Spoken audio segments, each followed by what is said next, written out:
Namaste. Good evening to all of us.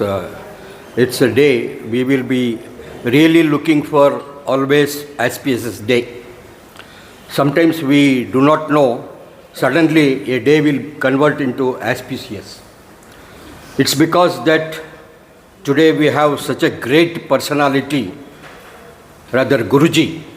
He has all the way come from Baroda. His introduction will be done by Prabhakar Deshpande. I just wanted to, it's my humble request to all of us to be here, attend 100%, and its main purpose of my speaking is today that this type of a great place in Bangalore we never get in the heart of the city. Especially when Gopal Krishna asked me, because he is regularly attending our yoga classes, that is pranayama, meditation, and he asked particularly this one Anantashram. I said it is not going to be allowed for outsiders. That is really true. But once I thought, why this particular great program we could not collaborate and in association with Clubhouse and our Anant Ashram. So I requested Dr. Shankar is the managing trustee of this particular place. Immediately he said, yes, this type of particular events and the classes is really required at Anant Ashram, and we really thank him and as well as to the Anant Ashram having given us today a wonderful place to have a discourse and interactive session. I request Mr. Prabhakar Deshpande ji, he knows very well about Guruji and he will introduce us. ಸದ್ಗುರು ಸನ್ನಿಧಿಗೆ ನಮಸ್ಕಾರ ಮಾಡಿ, ಪ್ರತಿಯೊಬ್ಬರೂ ಇಲ್ಲಿ ಒಂದು ಜಿಜ್ಞಾಸೆಗಾಗಿ ನೆರೆದಿದ್ದು ತುಂಬ ಸಂತೋಷದ ವಿಷಯ. ಯಾಕೆ ಅಂದರೆ ಸತ್ಸಂಗ ದೊರೆಯುವುದು ಬಹಳ ಕಷ್ಟ. ಕಬೀರ ಒಂದು ಕಡೆ ಹೇಳ್ತಾನಲ್ಲ, ಸ್ವತಃ ರಾಮ ಕರೆದಾಗಲೂ ಕಬೀರಗೇನೋ ದುಗುಡ, ಸಾಧು ಸಂಘದಲ್ಲಿ ದೊರೆಯುವಾನಂದ ವೈಕುಂಠದಲ್ಲೂ ಇಲ್ಲ ಕಬೀರ ಅಂಥೇಳಿ. ಹಾಗೆ ಇಂತಹ ಪ್ರಸಂಗಗಳು ನಮಗೆ ಯಾವಾಗಲೂ ಸಿಗೋದಿಲ್ಲ. ನಮ್ಮ ಜೊತೆಗೆ ಬಿಂದೋಜಿ ಇದ್ದಾರೆ. ಅವರನ್ನು ಬಿಂದೋಜಿ ಅಂತ ಕರೆಯೋದು ಸಾಕು. ಮೂಲತಃ ಅವರು ಕೇರಳದವರು. ಕಲ್ತಿದ್ದು ಮೆಕ್ಯಾನಿಕಲ್ ಇಂಜಿನಿಯರ್ ಆದರೂ ಥಿಂಕಿಂಗ್ ಯಾವಾಗಲೂ ಮೆಟಾಫಿಸಿಕಲ್ಲೇ. ಸದ್ಯಕ್ಕೆ ವಾಸ ಗುಜರಾತಲ್ಲಿ. ಆದರೆ ನಿಮಗೆಲ್ಲರಿಗೂ ಗೊತ್ತು, ಈಗ ಜಗತ್ತು ಇಟ್ಸ್ ಎ ಗ್ಲೋಬಲ್ ವಿಲೇಜ್. ನಾನು ಯಾವಾಗಲೂ ಹೇಳ್ತಾ ಇರ್ತೀನಿ, ಈ ಇಂಟರ್ನೆಟ್ ಅನ್ನೋದು ನಾರಾಯಣನ ಒಂದು 11ನೇ ಅವತಾರ ಅಂತ. It's because of internet we are getting connected. That is the beauty of this technology. ಹಾಗೆ ನಾವು ಎಲ್ಲ ಸ್ನೇಹಿತರು ಕ್ಲಬ್ ಹೌಸ್ ಅಂತಕ್ಕಂಥ ಆ್ಯಪಲ್ಲಿ ಹೀಗೆ ಕೂಡ್ಕೊಂಡು ಹರಟೆ ಹೊಡಿತಾ ಇರಬೇಕಾದ್ರೆ ಒಂದಿನ ಬಿಂದೋಜಿ ಕೂಡ ಅಲ್ಲಿಗೆ ಬರ್ತಾರೆ. ಬಂದಾಗ ಹಾಗೆ ಕೆಲವೊಂದು ವಿಷಯಗಳನ್ನು ನಾವು ಮಾತಾಡಬೇಕಾದ್ರೆ ಅವ್ರಿಗೂ ಅದ್ವೈತ ವೇದಾಂತದ ಬಗ್ಗೆ ಆಸಕ್ತಿ ಇರುವುದು, ಅದರ ಬಗ್ಗೆ ಹಂಚಿಕೊಳ್ಳುವ ಒಂದು ಇರಾದೆ ನೋಡಿದ್ರೆ ನಮಗೆಲ್ಲ ಖುಷಿ ಆಯಿತು. ಹಾಗೆ ಸಮಾನ ಮನಸ್ಕರು ಸೇರಿ ಕೆಲವೊಂದು ವಿಷಯಗಳನ್ನು ನಾವೇನು ಮಾಡ್ತಾಯಿದ್ವಿ, ಹಂಚಿಕೊಳ್ತಾ ಇದ್ವಿ. ಅದು ಯಾವ ಮಟ್ಟಿನ ಹುಚ್ಚಿಗೆ ನಾವು ಹೋದ್ವಿ ಅಂತಂದರೆ, ಪ್ರತಿದಿನ ಸುಮಾರು ಇಲ್ಲಿರ್ತಕ್ಕಂಥವರೆಲ್ಲ ಸುಮಾರು 4 ಗಂಟೆ 6 ಗಂಟೆ ಕ್ಲಬ್ ಹೌಸಲ್ಲಿ ನಾವು ಕಳೀತೇವೆ.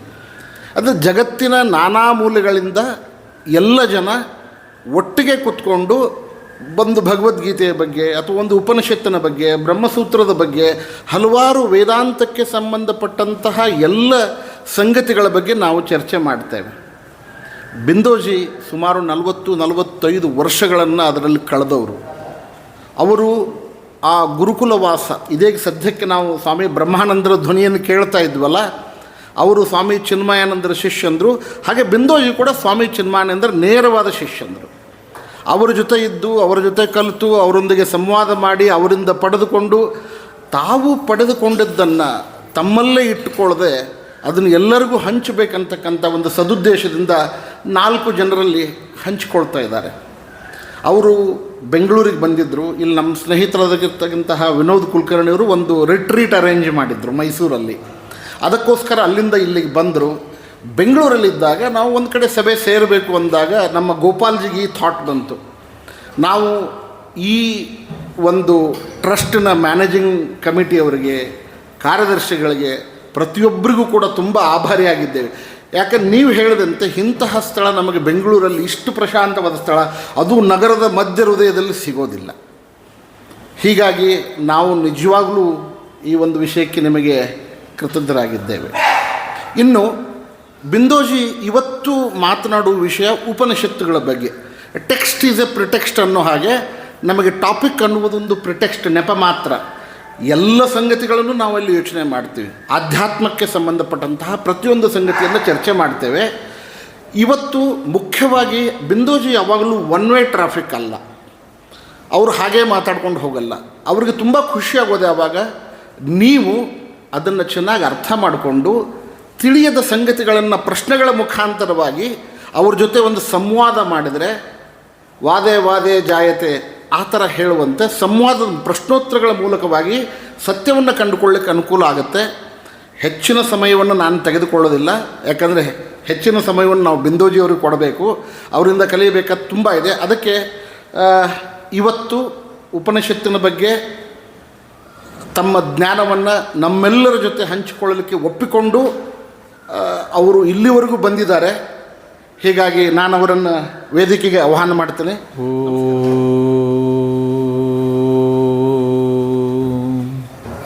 ನಮೋ ಬ್ರಹ್ಮಾದಿಭ್ಯೋ ಬ್ರಹ್ಮವಿದ್ಯಾ ಸಂಪ್ರದಾಯ ಕರ್ತೃಭ್ಯೋ ವಂಶಋಷಿಭ್ಯೋ ಮಹದ್ಭ್ಯೋ ನಮೋ ಗುರುಭ್ಯಃ. ಶ್ರುತಿಸ್ಮೃತಿ ಪುರಾಣಾನಾಂ ಆಲಯಂ ಕರುಣಾಲಯಂ ನಮಾಮಿ ಭಗವತ್ಪಾದಂ ಶಂಕರಂ ಲೋಕಶಂಕರಂ ಶಂಕರಂ ಶಂಕರಾಚಾರ್ಯಂ ಕೇಶವಂ ಬಾದರಾಯಣಂ ಸೂತ್ರಭಾಷ್ಯಕೃತೌ ವಂದೇ ಭಗವಂತೌ ಪುನಃ ಪುನಃ. ಈಶ್ವರೋ ಗುರುರಾತ್ಮೇತಿ ಮೂರ್ತಿಭೇದ ವಿಭಾಗಿನೇ ವ್ಯೋಮವತ್ ವ್ಯಾಪ್ತದೇಹಾಯ ದಕ್ಷಿಣಾಮೂರ್ತಯೇ ನಮಃ. ತಸ್ಮತ್ ಗುರುಭ್ಯೋ ನಮಃ.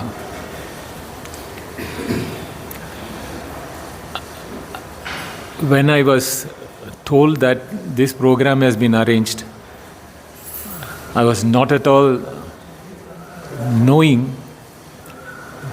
the whole background of this ashram and Ananda Swami and this place, how connected it is with Advaita. Professor Krishna Swami, Krishnamurti, that what is written there, when I read that, then I understood that how Sachidananda Saraswati Swamigal and this ashram, all of them are connected. So then I decided that what I'm going to talk now is not just Advaita as a philosophy, but Advaita as what we should be knowing. Advaita as a subject, not as a philosophy, not as something which is to remain in the book.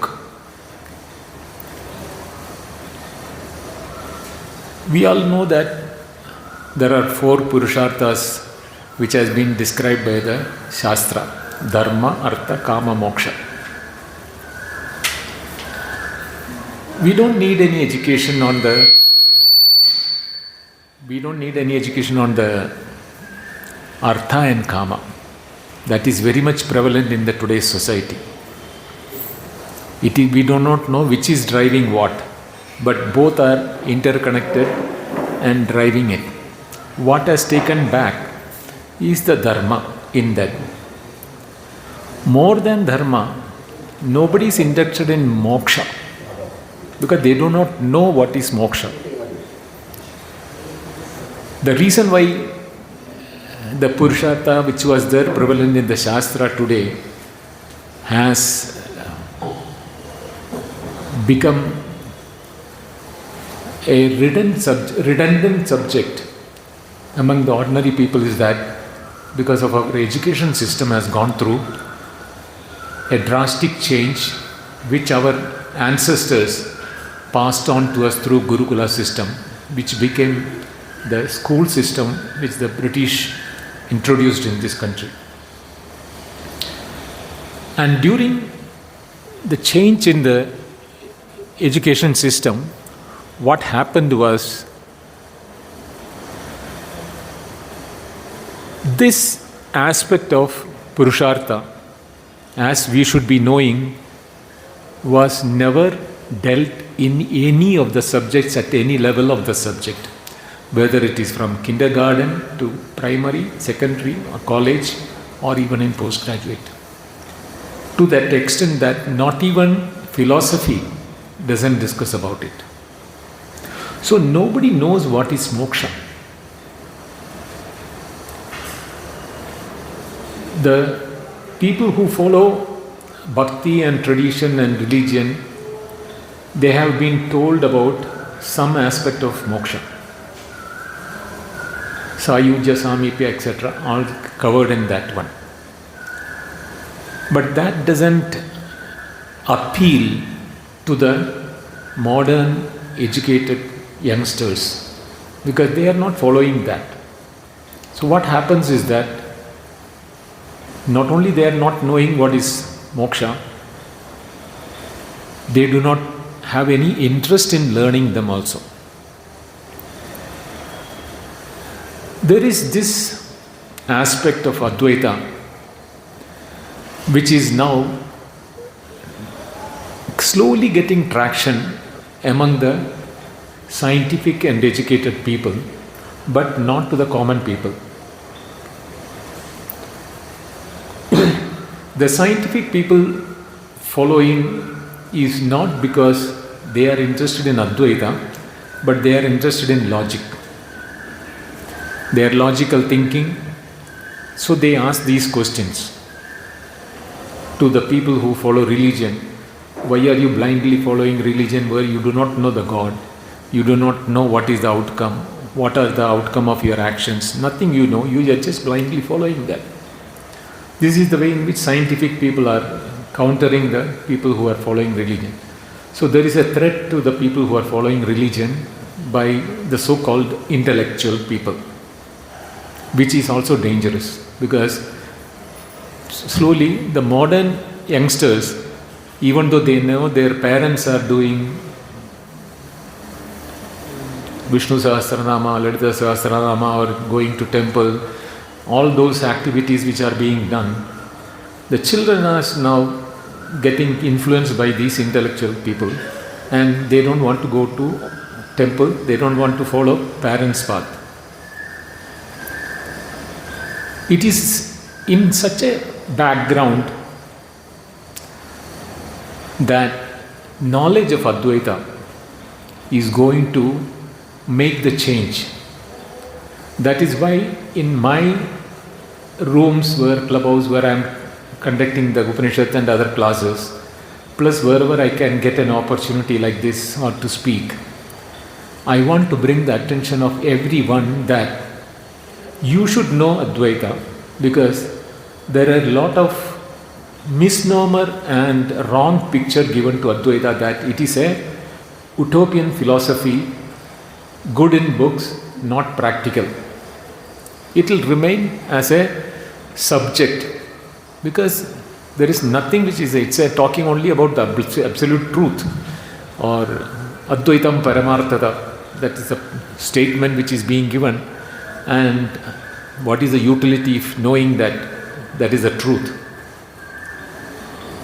But Shankaracharya himself and the later Acharyas also has demonstrated that Advaita is not to be left in the books, but it has to be practiced and shown to everyone without caste, color or creed. Then only the Advaita becomes really Advaita. But if you have any distinction in to whom it should be taught, whom it should not be taught, who should discuss, who should not discuss, then we are not talking about Advaita.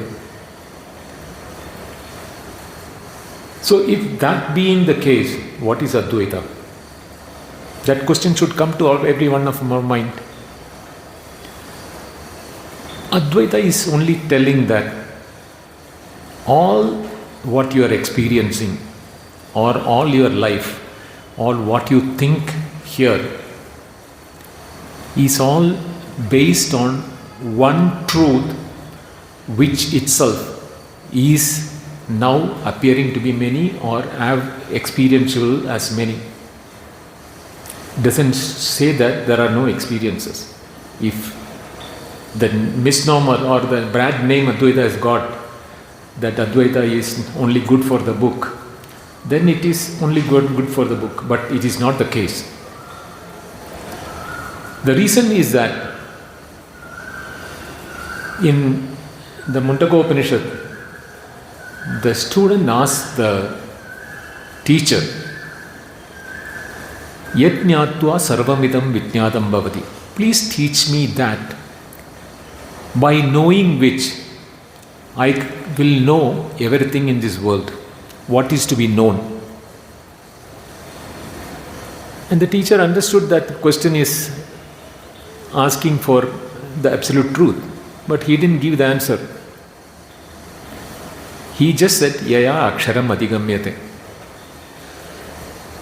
Aksharam means ksharam, which is not, ksharam is aksharam, means which doesn't decay. Yaya, it is that knowledge by which you will transcend, or you will know there is no decay or death or this thing, which Krishna has said in the Bhagavad Gita also. Na jayate na mriyate va kadachit is there in Kathopanishad also. But he also said that dve vidye veditavye. You cannot get that knowledge just by studying that. You have to study both, para cha apara chaiva. Both have to be studied. Because one is practical, the other is on the absolute. Only when you know the absolute, the practical life or the way in which we live in our life day to day will become meaningful, and we will be able to handle it in such a way that the truth behind everything is no more a mystery. Today the mystery is that birth is a mystery, death is a mystery. Why are we becoming old? Why are we becoming sick? All these are mystery for us. There are no answers for it. The Shastra tells that these are all based on karma. As you do, so you reap. But who created the karma? Why should I follow the karma? Or why is the karma being integral part of my living?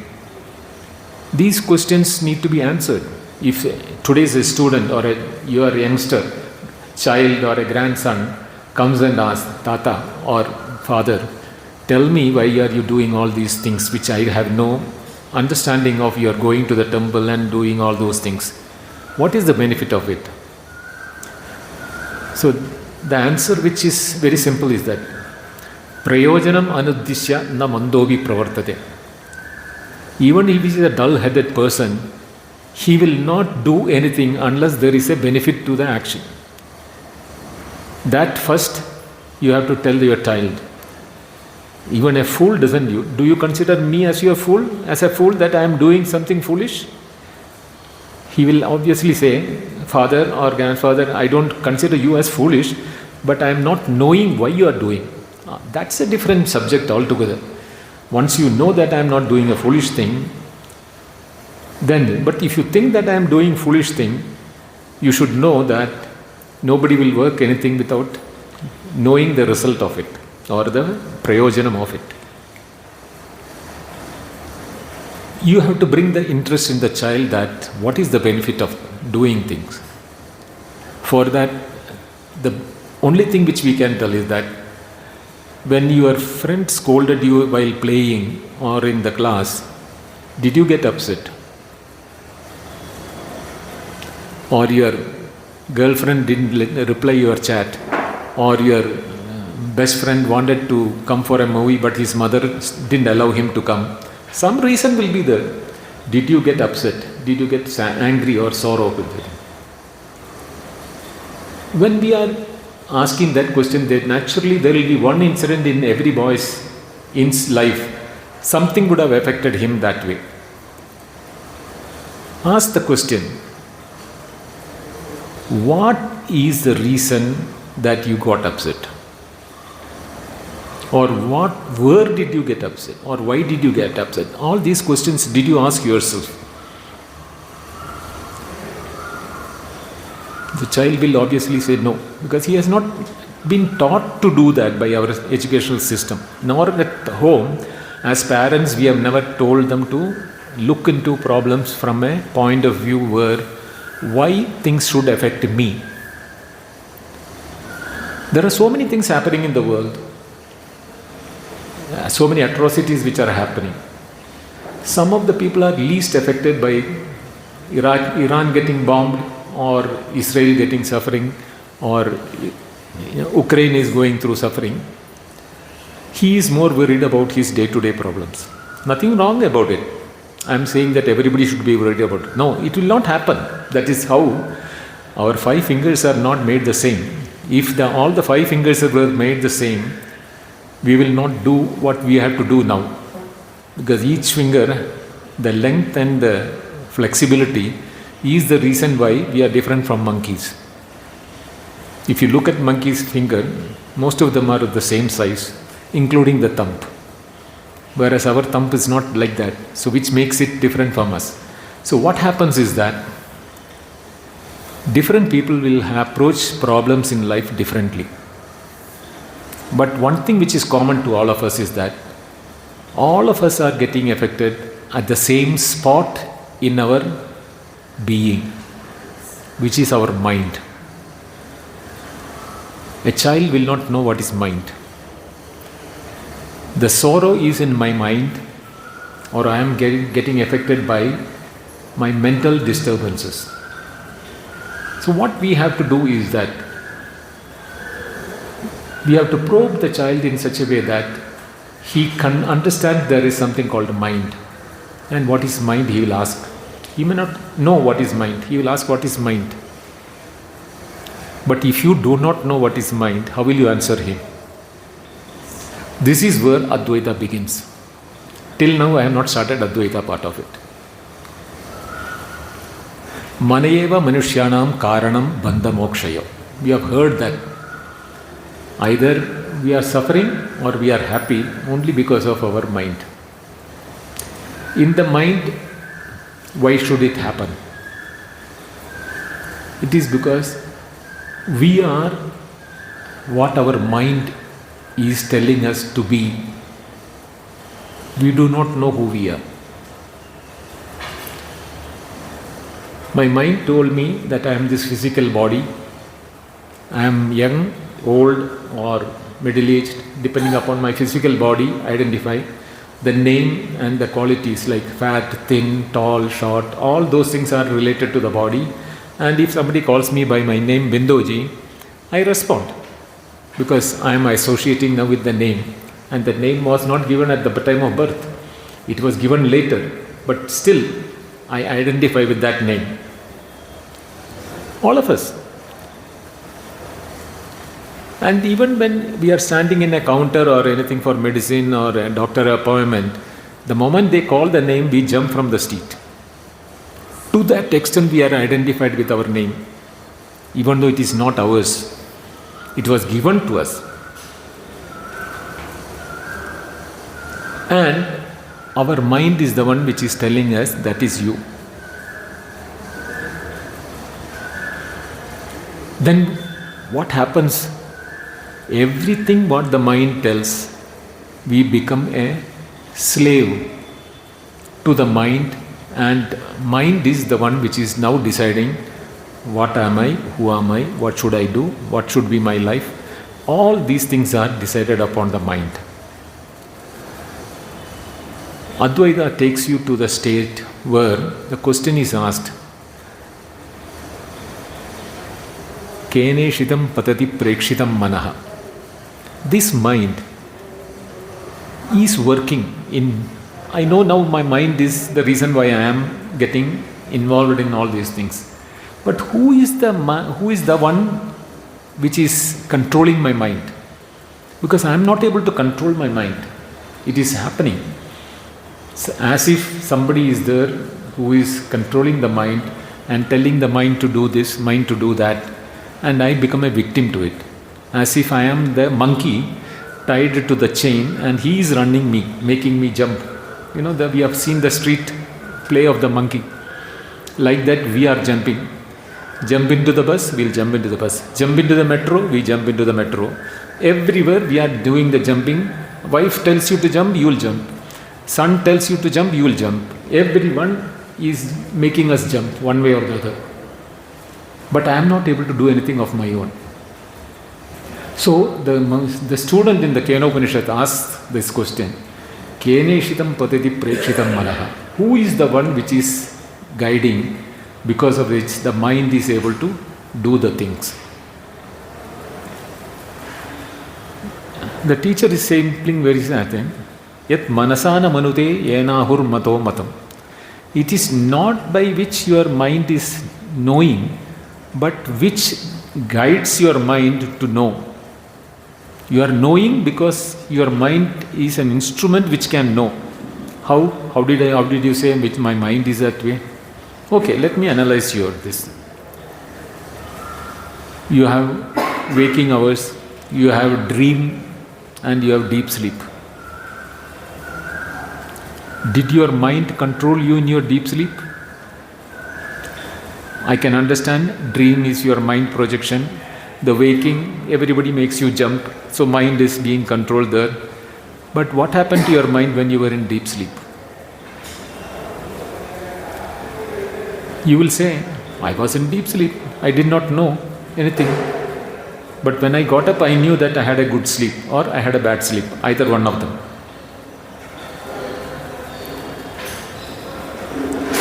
But if your mind is not there and you are there in the deep sleep, or you are not there in the deep sleep, how did you know that you had a good sleep? You might have been there. Then only you can say I had a good sleep. No? Somebody enjoyed the sleep. But you say you don't know. So the Advaita is very simply asking this question. So who is the one who did not know? In the waking somebody knew. In the dream somebody knew of the waking and the dream. But in the deep sleep, somebody never knew.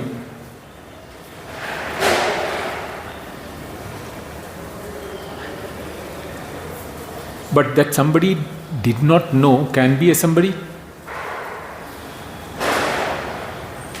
There are so many things which are not happening, or things which are happening, but we say that we do not know. So do you mean that when I say I do not know, I am the knower of that something happening?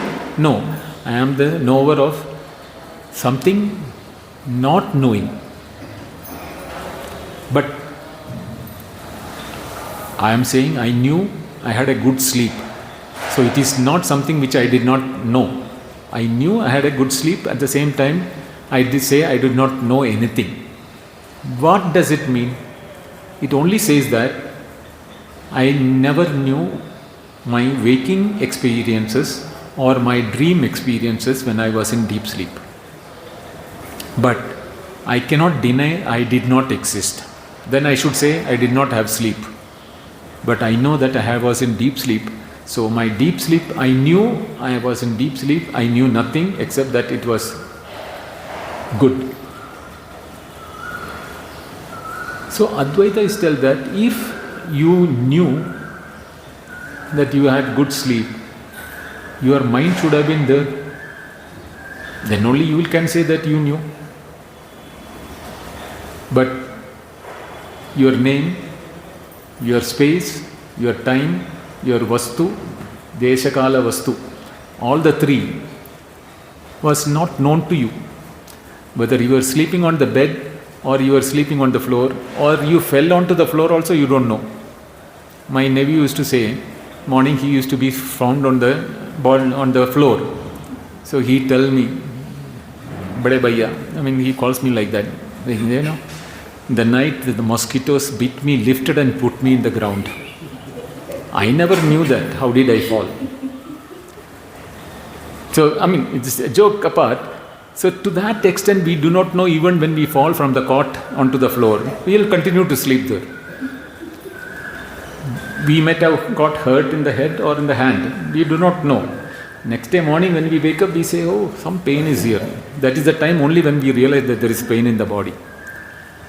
So, to that extent, we are disconnected from our mind. We do not know our name, we do not know anything. Only thing which we know is that there was some happiness, which we call as sukham, of deep sleep.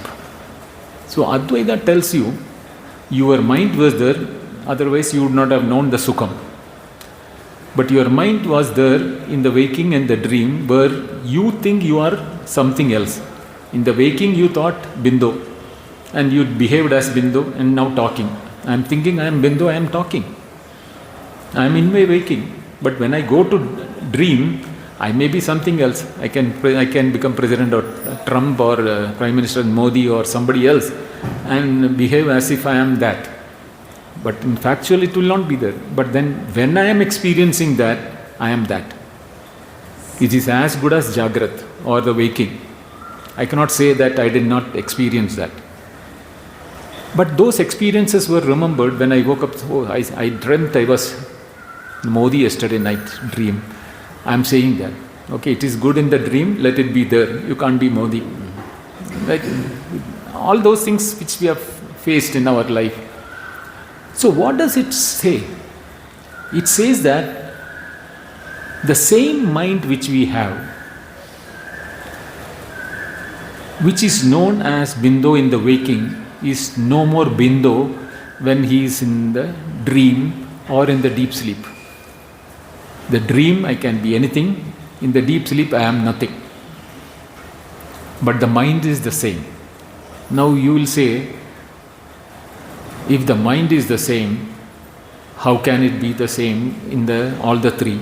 Then it should be known, because in the mind we know everything. That is the place where the Taittiriya Upanishad has given a beautiful statement, which normally we do not take the real meaning of it. Yato vacho nivartande aprapya manasa saha. Everybody would have heard that. It's a very famous saying from Taittiriya Upanishad, 2nd chapter, Brahmananda Valli. The word is that manasa saha. Along with the mind, vacha. Nivartande means return. The way the mind along with the words return, not able to cognize what is the reality in the deep sleep. But when we say that words along with the mind, see, the problem with the mind is that in the waking and the dream, the mind cannot function unless there is name and form. Nama Rupa Vina, which without these two, mind is not a mind. Because anything which we know, think, understand, practice, for everything there should be something with a name, there should be a form, and the form will have qualities, like whatever qualities of the form is there. But when the name and the form is not there, what will the mind do? The mind has a basic capacity to know things. But without a name and form, how can we know anything? Can you think of one item in your life which doesn't have a name or which doesn't have a form? Give me one example. It's not possible. The only thing, if you think you are able to tell that, the state in my deep sleep, you can say. Again, that is, it is in experience. I'll come to that. Okay, that's the only place where you say that it is in the deep sleep. So what happens? If we are knowing everything through awareness or consciousness, knowledge, in the waking and the dream, we know them through name and form and the qualities. Vikara, all the vikaras which we are knowing this thing. And then we have transaction, because everything is different from me and I am different from them. So there can be a vyavahara between me and the world outside. Same is the case in my dream. I am there as a dreamer, the world of dream is there, and every object in the dream has got a name and form. So I can have a transaction in my dream. But do we have transaction in our deep sleep? There is no name and form. We will say we don't have any transaction. But we have. We have a transaction, but there is no name and form. That is why we say, I knew nothing. If transaction had not taken place, you would not have said, I knew nothing. That means all the three, Jagrat, Swapna, Sushupti, all the three are Vyavahara.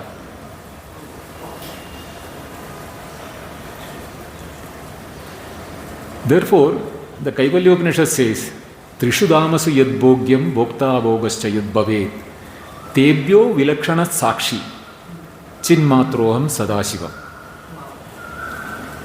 Trishu Damasu, three states of my experience, Jagrat, Swapna, Sushupti.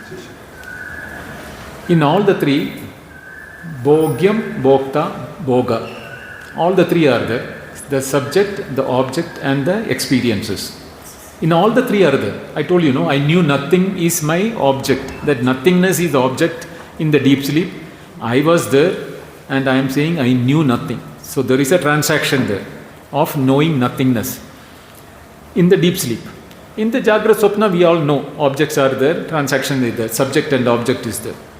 So all the three states, the three, Jagrat, the Bhokta, Bhogyam, Bhoga, Tebhyo Vilakshana.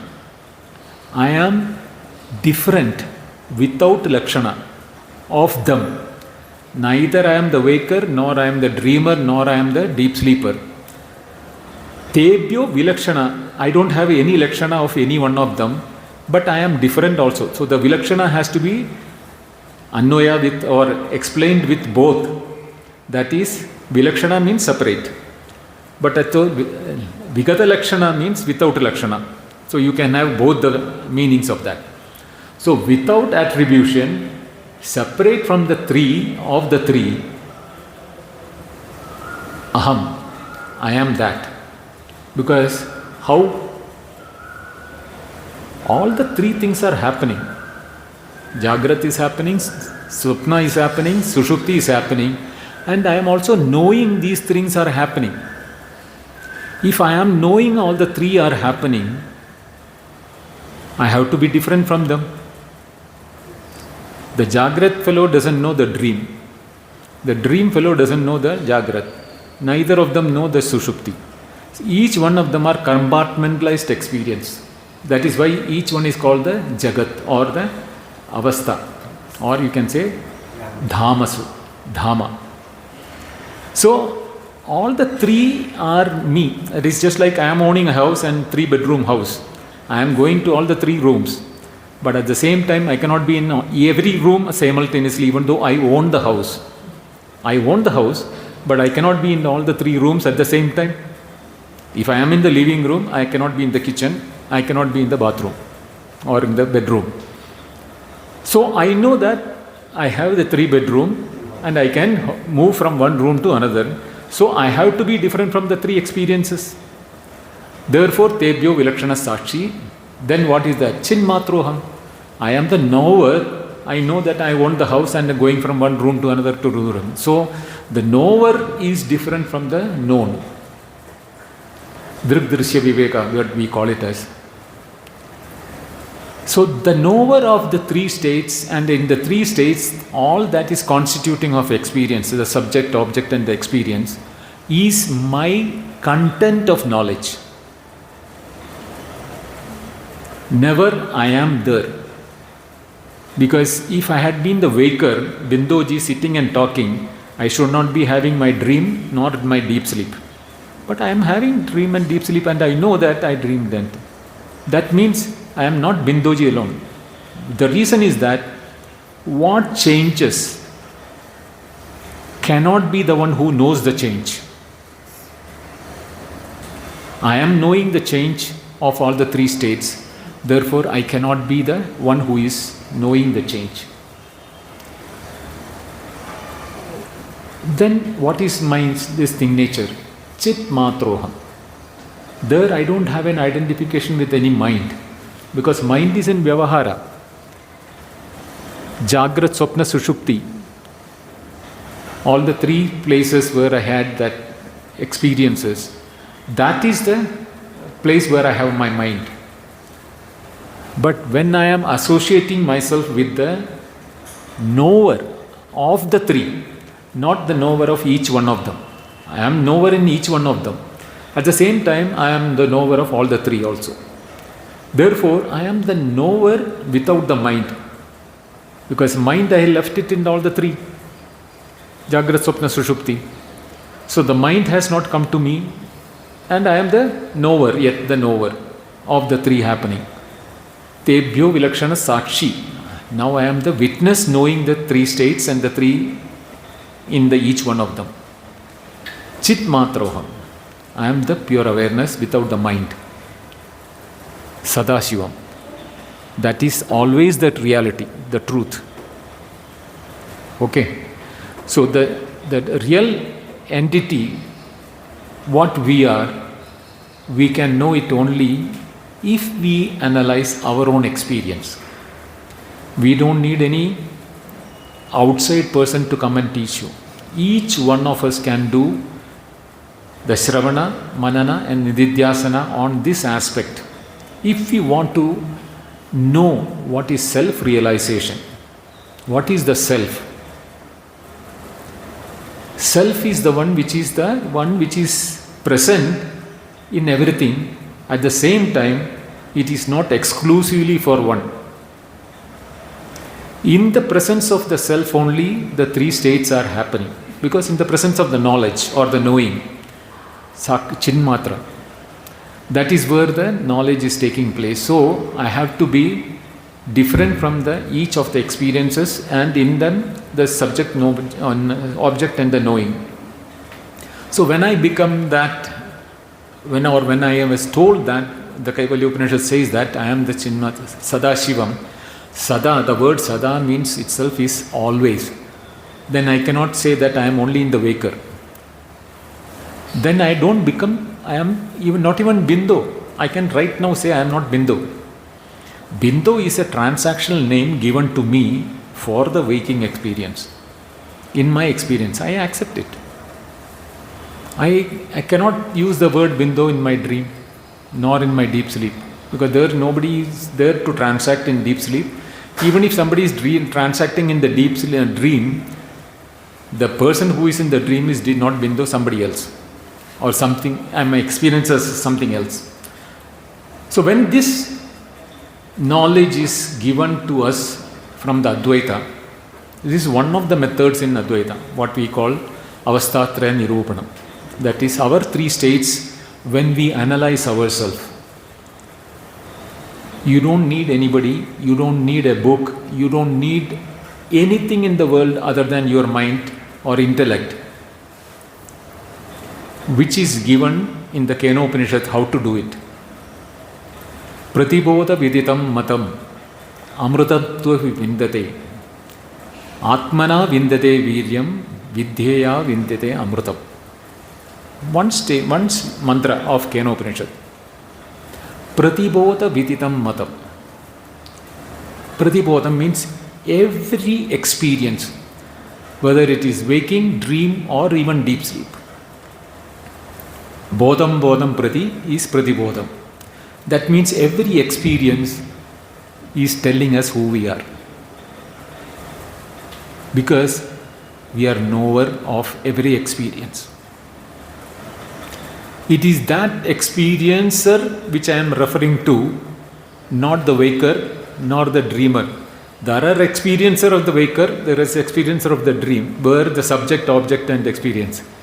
This I am talking about the Chinmatroham, which knows that there is the three, the subject, object and the experience of the waking, subject, object, experience of the dream, as a knower of these things or a sakshi of that.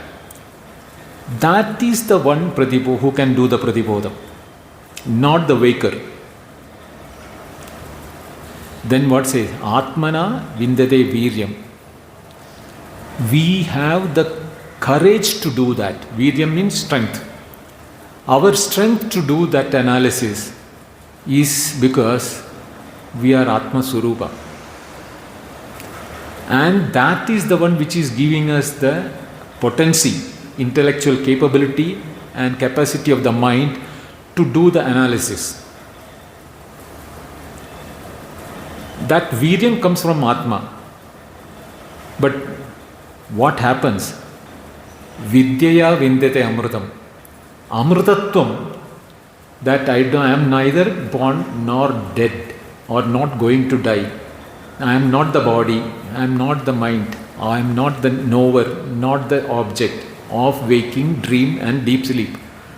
Tebhyo vilakshana sakshi, that witness consciousness is the knowledge which brings you the amrutatva.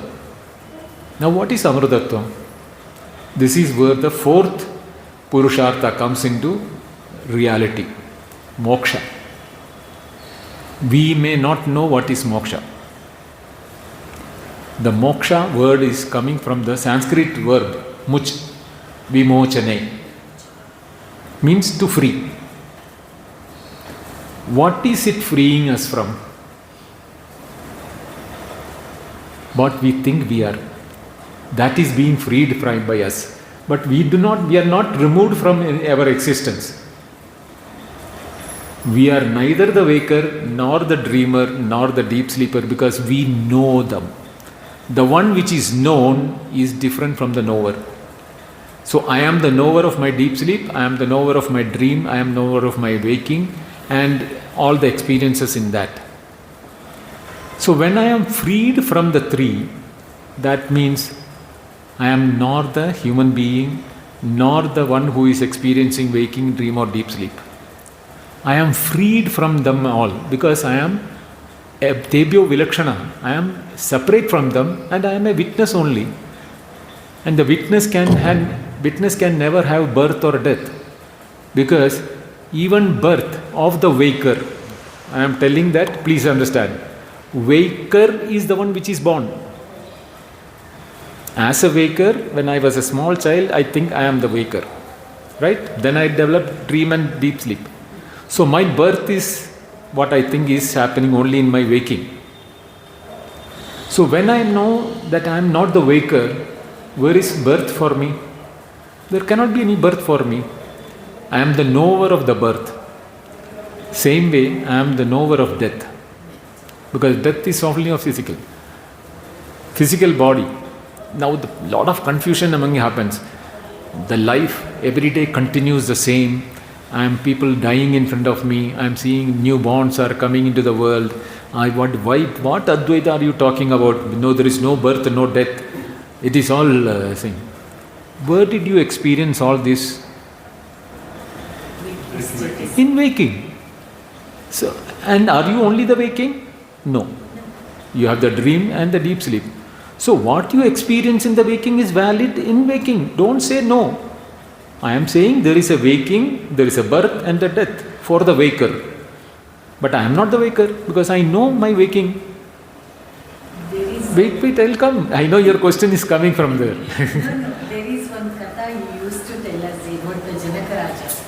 That the dream Yeah. he has gone through. Right. So that's a dreamer thinking whether I am the waker, or waker thinking whether I am the dreamer. That's a famous anecdote in the Shastra. So here what I am saying is this: the birth and death is only for all of us sitting here. Please understand. You are neither born nor dead, going to die. Because you are the waker who is experiencing this very body and experience. But you are not the waker alone. in reality you are the witness to the waker who knows there is a waking experience to me. And this, when you do the manana, and when you are convinced that you are the Sakshi, beyond the Jagrat Swapna Sushupti, where is the moksha? What is Moksha is only for those who are in the waking, we are talking about. Moksha may be there for a dreamer as long as the dream is there. The moment the dream is over, he is a mukta from the dream. Same way, when we know that we are not the waker, we are mukta. That is why Shankaracharya said, our swabhava or our swarupa is nitya shuddha buddha mukta swabhava. Nitya, eternal, because we are neither born nor going to die. Shuddha, because there is nothing else. In knowledge, can there be anything else? In awareness or consciousness, can there be anything else? Chin matroham, that word matra is the word which Upanishads is saying that there is no second one it. Na dodiyam asti. There is nothing second in it. When it is being told, Chin matroham sadashivam. And sadashivam, eternal. So nitya shuddha buddha. Buddha means bodha is my swarupa. Because I am knowing everything. It is knowledge of everything which is my swarupa. I may use the mind of the waker for the waking experience. I may use the mind of the dreamer for my dream experience. I may use the mind of the deep sleep to know that I know nothing. But I am not even that mind. Because I am the knower who knows I have all the three experiences. So I am freed from the three states and I am in the Bodha Swarupa. To know this and make yourself convincing, do you need a guru or a teacher or a shastra or anything else required? Once you hear from an authentic source, what we call it as a Shabda Pramana. That is the Pramana. Pramana means Pramakarana. One creates the knowledge. That knowledge is now there in anyone who has heard this now till what I explained. Can't you do a manana on that? Manana means think about it. It is not a sitting with cross-legged Padmasana and do the japa or anything like that. Who am I? That Keneshanam Padati Prekshitam Manaha, that question, I didn't do the full mantra. It's saying that. Who am I? Where am I come from? Is there any coming and going for me? If I am located in one place, I have to come and go. But everything is happening in my knowledge. So I am not coming and going. The contents of the knowledge is coming to me and going.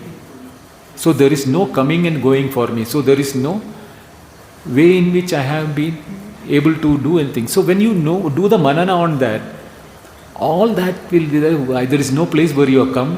Into you, the knowledge or the objects of the knowledge comes. Because why?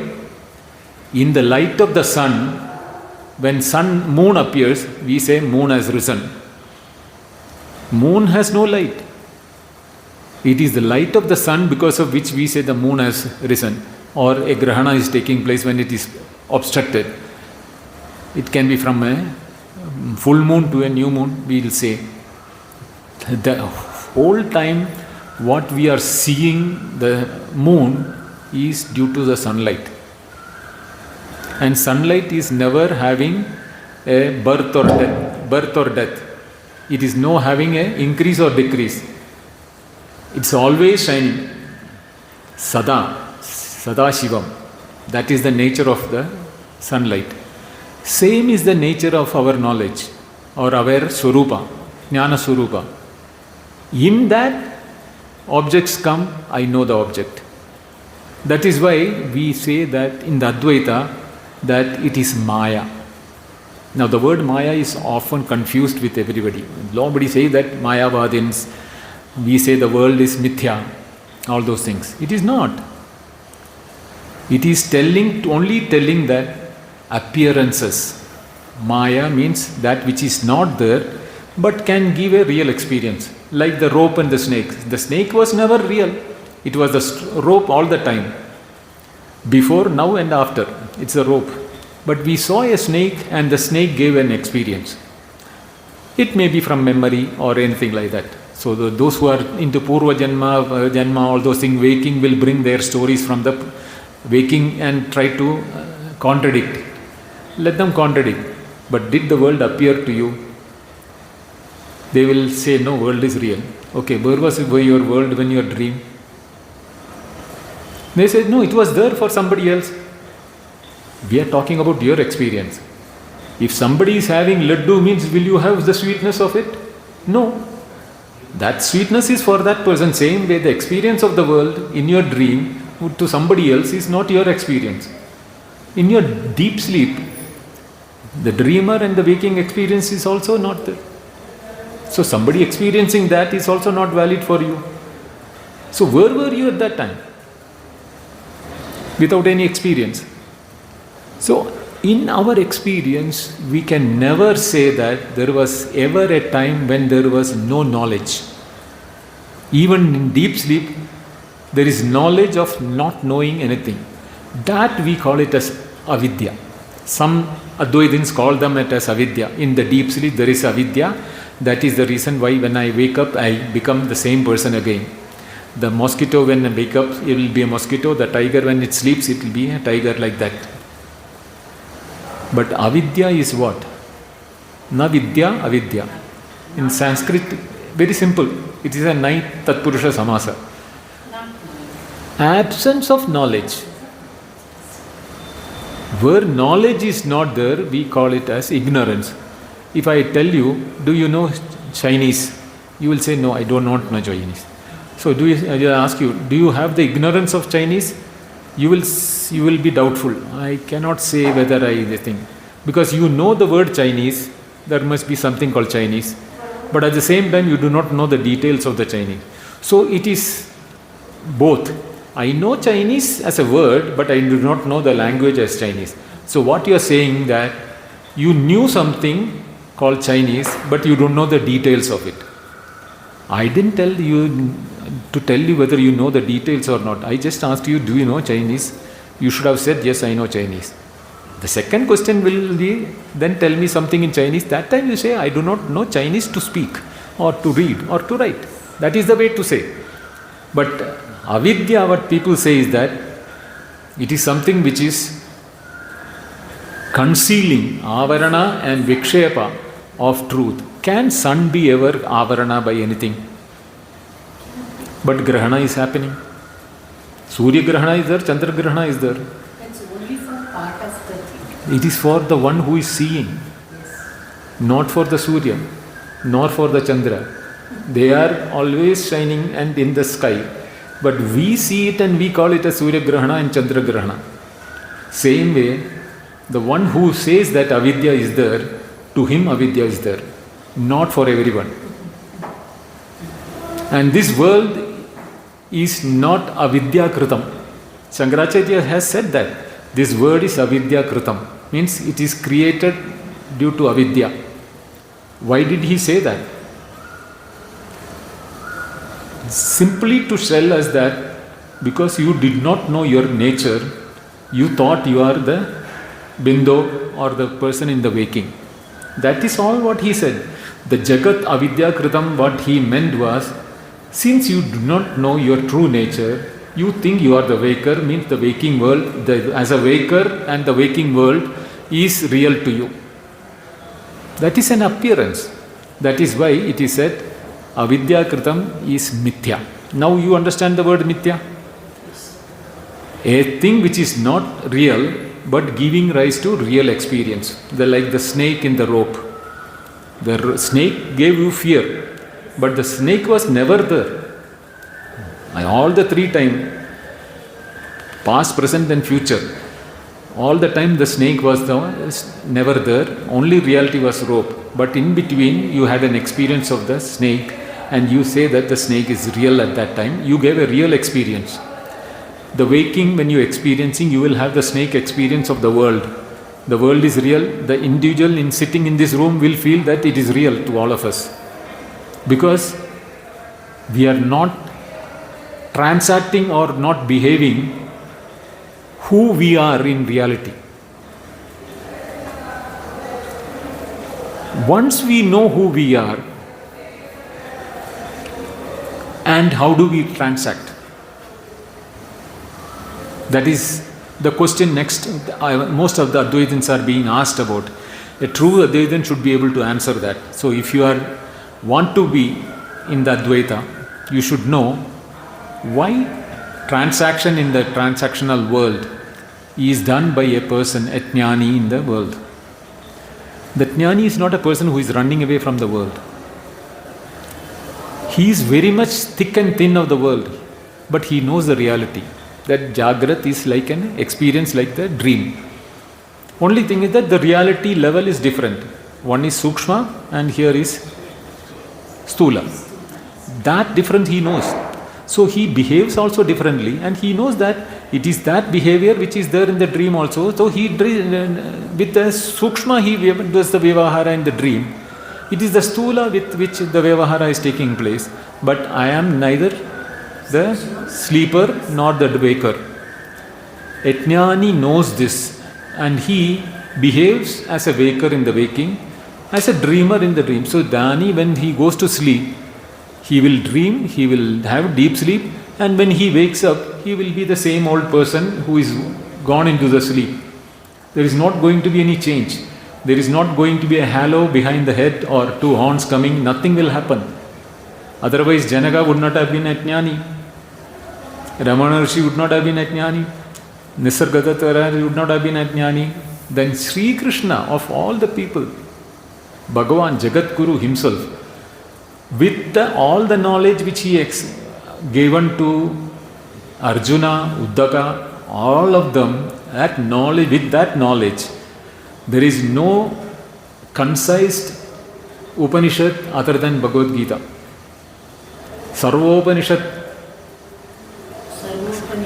Gao, Gopala, Nandana. So Upanishad Samahara is in Bhagavad Gita. That if somebody has to tell, he has to be a jnani. So when Krishna said this in the Bhagavad Gita, he is a practicing jnani asking Arjuna to fight and kill his brothers. Did he mean that he became ajnani at that time? No. He knew that reality. That is why he said, in your eyes you are not seeing them. I am seeing past, present and future. They are all already dead and gone in my eyes. In your eyes you may not see them, still there, waiting there to be killed. But I am seeing them. Arjuna did not understand. So he had to take the Vishwarupa and show him, see, who is going into my mouth. Drona, everyone was going one after the other into his mouth, into the Kala's mouth, like that. Then only Arjuna understood, oh, that is why the Adhikari is to be important. Very knowledge of the Adhikari is very important.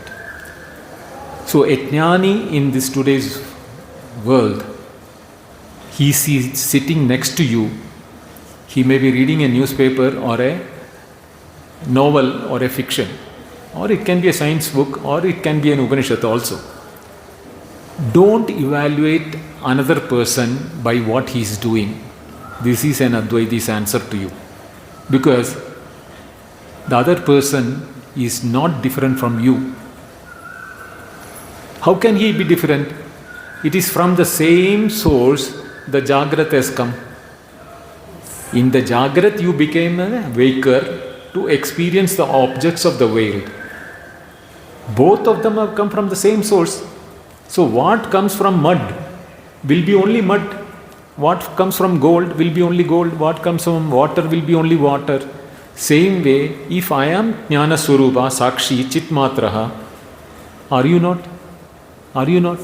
I have to know that the Jnani knows that you are also, everyone is there. Not only people here, everyone in this world is the same Sachidananda Swarupa. That is why Advaita says, Sarvam Kalvidam Brahma. Okay? So when we know that, our mind, which is used to evaluating people with their behavior, We say this man is good, that man is not good, he is going to the bar and drinking, this man is fighting with his wife, he is not good, that man is beating his children, so he is not good, that man is very good because he goes to ashrama every day. The one is good, the other is not good. How can there be a difference? One person goes to ashrama, he becomes good, and the other one who is beating his child not good. Both are come out from the same source. Advaita doesn't differentiate people based on the activity. Swabhavastu pravartate. Everyone will behave according to the swabhava in which that body has been created. If you look, the same stainless steel, you can make a spoon, you can make a fork, and you can make a knife. All the three will do different work. Do you mean to say, because spoon is good to feed me, spoon is good. Fork, sometimes I'll accept, but most of the time it will prick me, so I don't accept. Knife, it can cut my hand, so I don't accept it. Why should I make a difference? Because all of them are made of the same stainless steel from which all the three has come. Same is the case with the whole world. Vacharambanam vikaro namadeyam mrittigatyeva satyam. The mrit alone is the truth. Whether it is a doll, whether it is a ghada, whether it is a lamp, everything is made of mud. And if you remove the mud, can the ghada, the lamp or the doll remain? No. So if jnana is taken out from us as our swarupa, it cannot be taken out. I am saying that, assume that jnana can be taken out, will we be existing? We will not have Jagrat, Swapna, Sushupti nor Chinmatra, because Chit has gone. So, what is Advaita teaching all of us? There is only one truth, and that truth is appearing as many. Don't differentiate them because of their behavior, because of their nature in which they are doing, because each one is made for the purpose of transaction. They do transaction in the waking, they go to dream, they go to deep sleep, all of them will happen, keep on happening, as long as you keep shifting between the three. But the moment you know the reality, these three happenings will become dreamlike, Swapnavat Jagat. Therefore, Sureshwaracharya says, Avicharitam itam Jagat, Vicharena nasyate. We are not thinking, therefore the Jagat is real. Vicharena nasyate. If you do the proper investigation which Advaita is telling, the Jagat reality will not be the Jagat reality, the reality will be of the Chit. Because in every atom there is consciousness or Chit. And nothing can be devoid of Chit. I cannot remove Chit or Chaitanya or consciousness from anything. So all the things are Chaitanya Swarupa. Then why am I quarreling? Why am I fighting? You will, when you don't have quarrel, fight, you are mukta. Where is the mukti required? The mukti is from the knowledge that you are the same swarupa of everything in this world. You don't have to gain anything. You don't have anything to lose. Yadricha labha santushta, Bhagavad Gita has said. Or Sugadukke samikritva labha labho jaya jayo. That also Bhagavad Gita has said.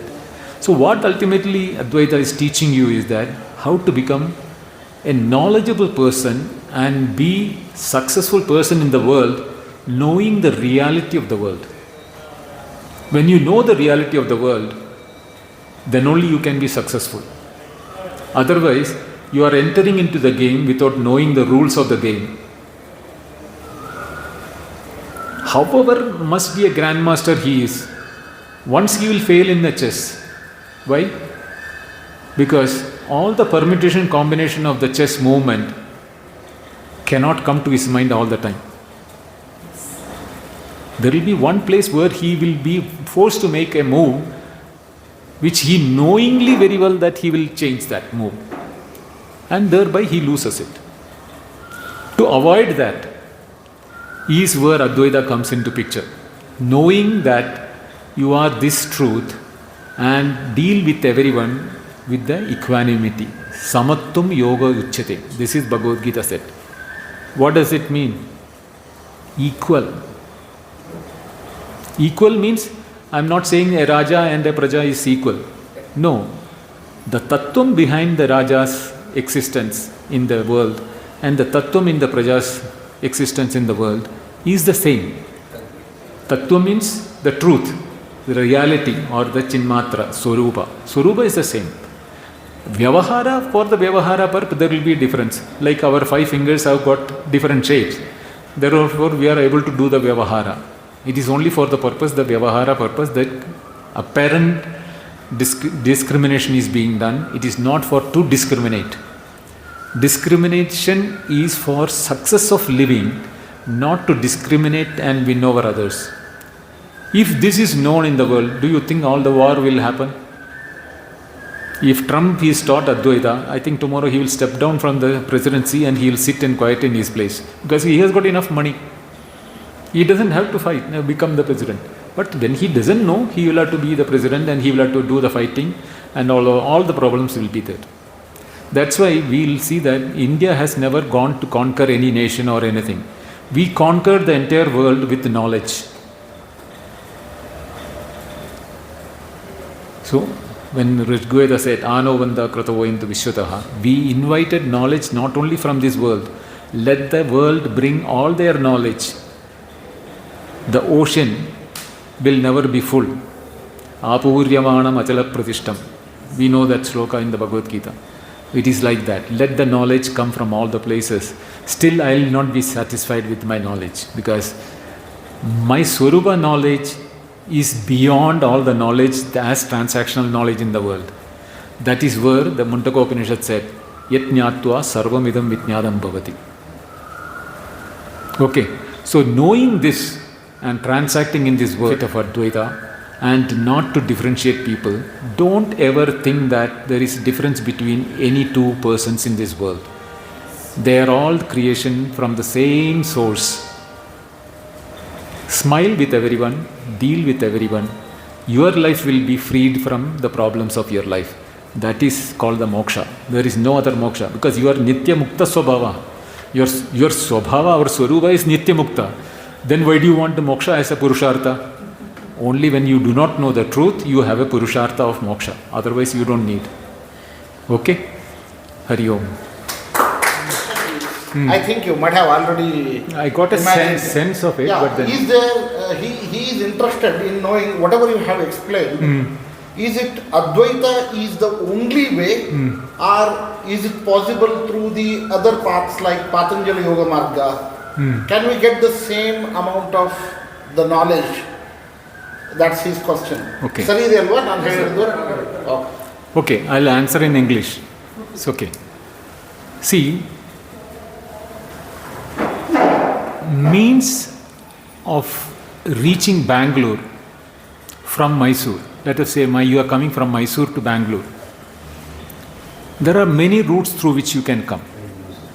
But your purpose is to reach Bangalore, right?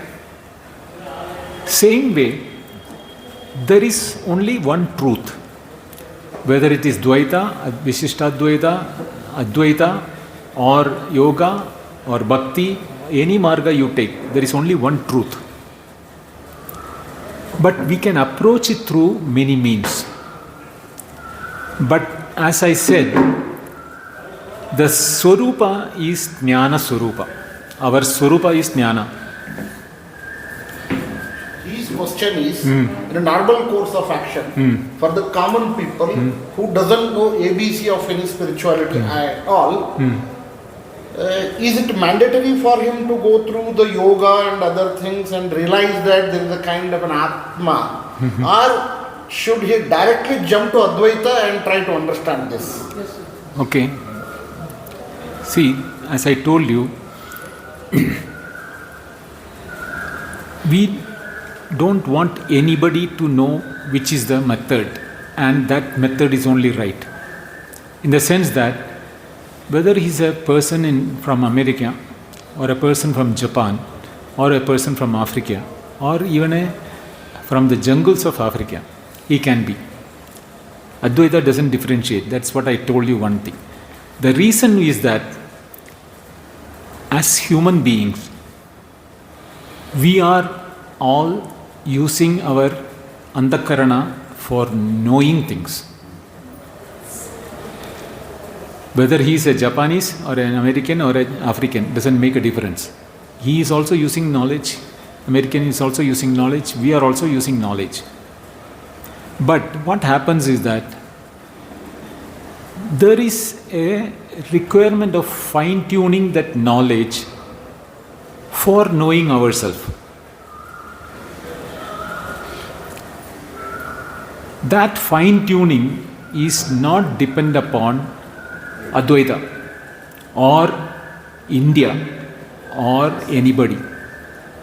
It is there, Antakarana is being given by the creator of waking to everyone in the waking. So how can there be a difference between one to another? Everyone is knowing he exists is because of the knowledge. I am. You are there, you know that. You don't need somebody to tell you are existing or you are there. You know that you are there, no? Only when you are there, your waking world will happen to you. Your life, you are eating, you are sleeping, everything is happening is only because you know you are there. And how do you know you are there? Through knowledge only.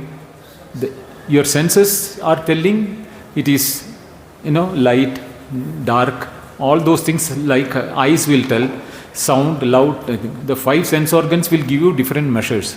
But the 5 sense organs cannot tell who you are. It is only looking outward. Kathopanishad says that, Paranchikani Vedaran Swayambhu. Our sense organs can only sense things outside. I cannot see a light other than outside with my eyes. There is a Antakarana Indriya also, which is the one which is seeing the subtle form or the dream. But in both waking and dream, the person who is experiencing doesn't need somebody else to tell that you are there. In the dream, does somebody come and tell you, what is your name? No, Sanjeev. Did somebody come in the dream and tell Sanjeev, you are dreaming now? Nobody said. Nor did somebody tell Sanjeev, you are existing. Now you start the day. Did somebody tell you in the beginning of the day? Nobody says that. You know you exist. But this knowledge is not specific to India, America, China or anybody for that matter. It is known to everyone. Sarva Jana, everyone knows that. This is what Advaita is telling as your reality, and know that. Nedam ididam upasate. In the Kena Upanishads, not what you think you are. Na idam yet upasite. Upasite means knowing. Not what you know you as. The moment I asked you, you said you are Sanjeev. But you are not Sanjeev. You are the one who knows your name is Sanjeev. Because you know that your name is Sanjeev, you said Sanjeev. Right? So who is the one who knows that your name is Sanjeev? Has to be different from the Sanjeev. Advaita is telling, look there, from where that knowledge is happening. That is what I said, that Pratibodha Viditam. Okay, in every experience it is there. Now I only gave one example of Sanjeev as a name. You are coming from which place, you will tell a name. Because there is a knower who knows that you have to tell this as your place from where you are coming, and your mind and your mouth will utter the word. Right? So it is not personal dependent or the individual dependent. It is common to everything. Even an animal knows it exists. Only thing is it cannot tell by words. Atma Rakshartham, you might have seen all animals are doing their own saving because they love their life. Because they know they exist. That is why they want to protect the existence. So when you say that, yoga, bhakti, all these things are margas for knowing this, who knows that you are Sanjeev. Whether you do Ashtanga Yoga, or whether you Kundalini, or whether you do Bhakti Marga, or whether you do nothing, you are a laborer in the street who is pulling a rickshaw or that cart. He may not know that he has to think about it, but when he is sitting idle without a job, if this thought comes in me, I am doing this job for all these years for my family, who am I? Why am I doing this? If that question comes to his mind, then only he will start inquiring it. Otherwise, we are like the waker and the dreamer who will keep on going to waking to dream to deep sleep. We will keep doing everything. When did you start asking and coming to the yogas or ashram? After some period, suddenly you felt that there is something more which I should know. That brought us all here today. Otherwise, we would not have come. I'll be doing with my business, my big whatever may be my job. He will be doing his, and every one of us will be doing our own job. But why are we assembling here? Because there is something which we want to know, which is not available anywhere else. For that purpose, we are coming here. And it is not anybody's patented thing or copyright. Advaita is for everyone. There is a jidnyasu, inquirer, who has a quest. But he thinks that this body is because of the prarabdha karma. So, what is left to him? Should he continue to think that it is out of prarabdha karma and do the jidnyasa on his own? Now, is it in any way it is mandatory or compulsory to have a guru? Because nowadays it is very difficult to get the gurus. We don't know who is the real guru. He is a fake or real guru. What he is suggesting is, our Sadguru has given one grantha. Can I take that grantha as my ultimate guru and proceed in this regard? That is his question. Okay. Sir, Excellent question. First, let me explain the term guru before answering all the questions. The epistemology or the way in which the word guru has been formed is gu iti antakarasya, ru iti nivaraka. Antakara nivarakatvat guru iti uchyate. The darkness which is being removed by whosoever it is, he is the guru. Which form it may now. Right? So, how does that happen? Antakara, which is outside, can be removed by light, sunlight, this light, or a candle light, or even a firefly, what you call in Kannada? Minchukula. Even that can give you a light in a darkness to give the direction. But there is one big andhakara for us in the form of ignorance. That is in our andhakarana. Now, what light can give inside my andhakarana to remove the darkness? No external light can go there. But if you are taking Dattatreya as an example, Dattatreya never had a guru of his own. He observed nature. He accepted 24 tattvas from the nature to relate from the Prakriti, from the nature itself. He became a jnani taught by these 24 gurus.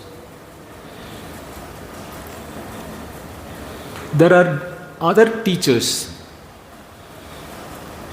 who have studied Upanishad or learned from other teachers, or they have developed their own knowledge by their own meditation and intuition and Shravana Manana Nididhyasana.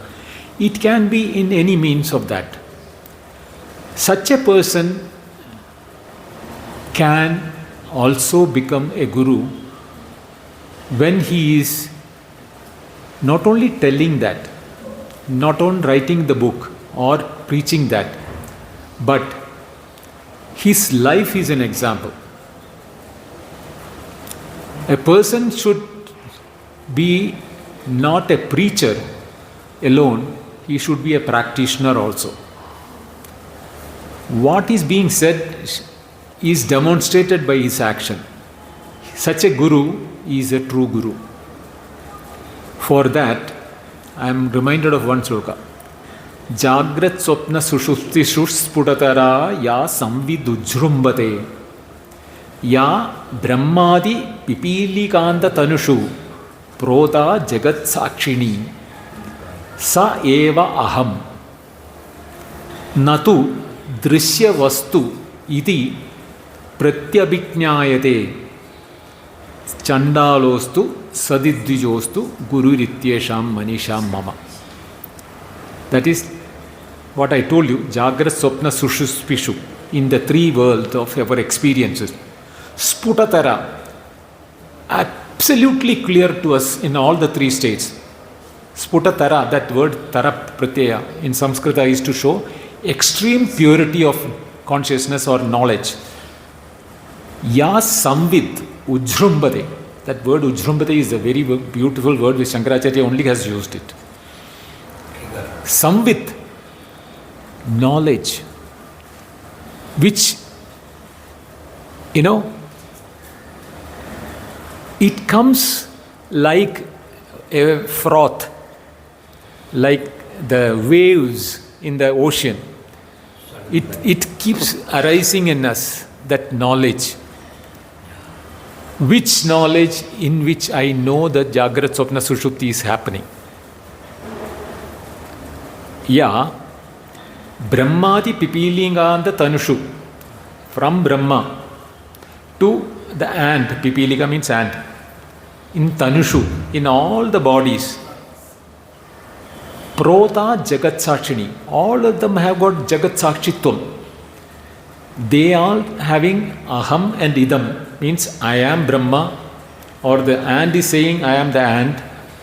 What ant has got a world which he is saying Aham and Idam. Same way the Brahma also is saying I am Brahma, I am the creator of the world.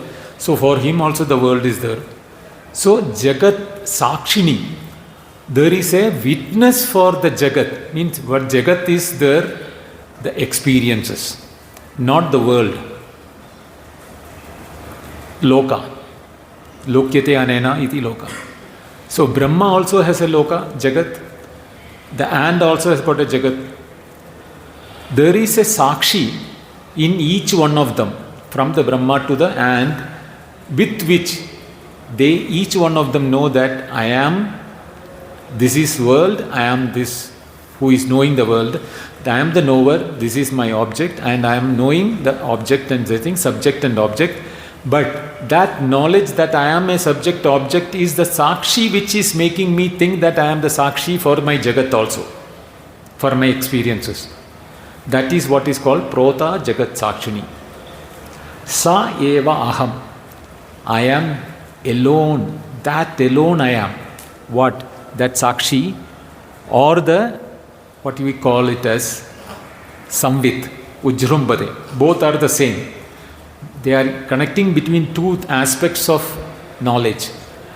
Either the experiential knowledge as Jagrat Swapna Sushupti, or as a Sakshi present in everyone, Brahmadi Pipilinganta Tanushu. Both are the same. Sa evaham, I am that alone. Iti, like this is the truth. Yaha Pratyabhijñāyate, who reminds me again and again. Pratyabhijñā is what we know, and it comes back to us again as a knowledge in the form of a memory, recollection we call it as. Every time I recollect, I am the Sakshi, I am not the Bindo who is sitting here and talking. That Pratyabhijñā which is my nature, one who tells me whether he is a Chandala or he is a Dvija, I don't make any difference between the one who tells me that is my nature. He is a Guru. That alone is the one which removes my darkness in me. That who am I not, which I think I am not, which till now I am thinking I am Bindo and talking to you. I am not that. I am the consciousness which gives and functions through me, Samvitu Jurumbade, in my Jagrat. This is my Jagrat. In my Jagrat, I am Samvit, and it is Ujrumbade in me. It is shining in me, because of which I am talking to you. One who reminds me, or that knowledge which reminds me. It is the knowledge only which can remind me that is there. That is the Guru. Not what I see outside as a Chandala or a Brahmana. Right? So, whether it is in the form of a book or these are all upadhis, I would say upakaranas. But the real Guru is in you, which removes the darkness within you from within. It is not from outside. It's a trigger. It's a trigger. It's a trigger from within yourself. See this, I got a question. Actually, the first question. Yes, Sanjeev Sanjeev has asked. That time only I wanted to continue it, because where it comes to the adhikari. So who is the adhikari according to the Advaita? So Okay. you answered it already, but I wanted you to little bit explain it. Okay. This Adhikari Veda, or the difference between the qualified person. Yes. Huh? He knows English. He understood. He understood. He got it. He understood. So, you are also asked Prarabdha Karma and all those things. So, I am going to get into that aspect so that I can answer both of you together. Right? This Adhikari Vedatvam is based on our quality of mind. Not by birth, Varna Ashrama Dharma, no. Jati Kula, no. Neither by male, female, no. Nor by young or old, no. None of them is the measure of Adhikari.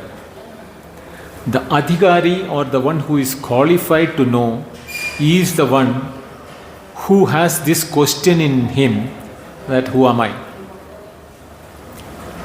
That question whoever asks, he is an Adhikari. Now when it comes to karma, Prarabdha karma and all, are explained to the people who has no knowledge to ask this question itself. Who am I? They don't ask this question. So to them, a story is told by Shastra, Puranas and the Vedas. Not Vedas, Puranas and the aspects of Vedas also you can say that there is 3 types of karma, Sanjita, Agami, Prarabdha. And that is the reason why you are doing. Even for a jnani there is Prarabdha karma. After knowing, the body is existing because of Prarabdha karma. Swami Chinmayananda used to tell a story about it. Actually it's a story from somewhere else. He also has learned it and he used to tell that. There was a very rich man, Naidu in Andhra. Once he was going to Chennai in his latest car. His second wife was with him. The first 2 wives were at home. He met with an accident and the car got smashed. His second wife who was with him did not get much problem. She got only injuries and she was taken to the hospital and she survived. But the other 2 wives back in Andhra, the moment they heard that he is died, both of them died due to heart attack. Shocking. So, the 3 wives, Sanchita, Prarabdha, Agami, are the 3 wives. The Prarabdha remained, escaped after the injury and everything. But Sanchita and Agami died after hearing. So they were given cremation of widows because Naidu had died. So immediate after after Naidu died, only they died. So they were widows. So they were given widows' death. I mean treatment for the death. Will you mean to say the one who escaped the death, she is not a widow because she is living? Absolutely. Absolutely not. No, she is also a widow only, right? But the thing is that Sanchita Agami Prarabdha Karma, our karma is only for the body. Because the moment you think you are the doer, for the doer the karma is there. But Samvit or that knowledge in which karma takes place, can it have karma? Knowledge can never have karma, no? Can sun be told that he is the one who is making everybody work in the waking? The moment sunlight comes, everybody gets up in the waking and starts going to office, agriculture field, whatever it is. The problem is sun. Unless if he had not come, we would have all been sleeping good and everything, no? So the problem is sun who is creating this. No, sun has nothing to do with that. It is shining even otherwise. Even when it was dark, it was shining on the other side of the earth. But we slept. We can't blame the sun is the reason why we are getting it up and going to work. The same way, the knowledge in which the karma, I mean the one who is in karma is taking place or the other things are happening, is never interested you to make any action, nor is it interested in the fruits of action. So in both ways, if you look at it, karma is only one who thinks he is the body. One who thinks that I am the knowledge or the consciousness or the Atma, which is a Sakshi for everything. The witness is not the murderer. The judge will not put the witness into hanging. No. Only one who has done the hanging, the murder, will go for hanging. The witness is never him. So we are the witness which knows everything is happening. So therefore, the prarabdha karma, agami karma. As far as adhikari is concerned, if you mature yourself that these karmas are not yours, you are the knowledge or then you want to know who am I or what is that knowledge, then your adhikaritvam is changing. Till then you are an adhikari for karma. Now you know that karma is not really yours, then you are become a jnani or one who is a jignasu, who wants to become a knower. That is where the difference comes. I've got one question. Yes. You want to explain? No, please. Sir, now present world, Yes. the present condition, Right. let us take. Yes. In this present world, suppose if anybody is suffering from serious problems in the life, so obviously he cannot tolerate it. The next immediate solution is he will approach to an astrologer. Definitely. Right. Astrologer will research his, what do you call that, almanac or whatever. Yes, yes. Horoscope. So he suggests some solutions to do some puja or yajna, homa, something. Right. So accordingly, believing that particular astrologer, this person has started a puja. Obviously he did it, and later on some few days, he realized it is 50% of the problem has been solved. Right. Let's assume also. Then the remaining 50% is as it is there. So my doubt is, clarification is, when an astrologer is able to solve his karma, at least for 50%, why God has not allowed to continue this up to 100%? First point. The next point is, suppose if it is 100% clearance has been happened in the same Janma, then the serious karmas, like you said, one which is prarabdha karma, Right. it will continue for the next reincarnation, next Janma, because that balance he has to pay for that. Right. So when God is made, this type of balance carry forward, and the other side is 50% has been salt, then either God should have made, let that 100% should have been salt from the astrologer puja, or that should not have been continued, remaining 50%, or apart from these two questions, the third one is why God is really not making a human being to understand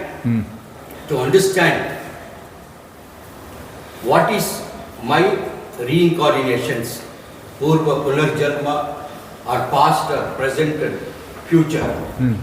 Why God is not giving a chance to this type of intelligent human being to understand himself, what I was, what I am, what I am going to happen for the next Jalma. Okay. Why God is not allowing all these things? First is 50% he has exempted to get rid of that problem. Understood now?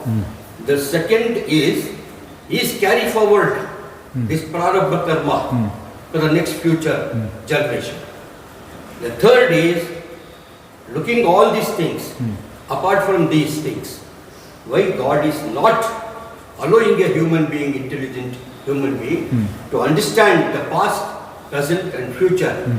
Why he has not given that opportunity or a chance to develop.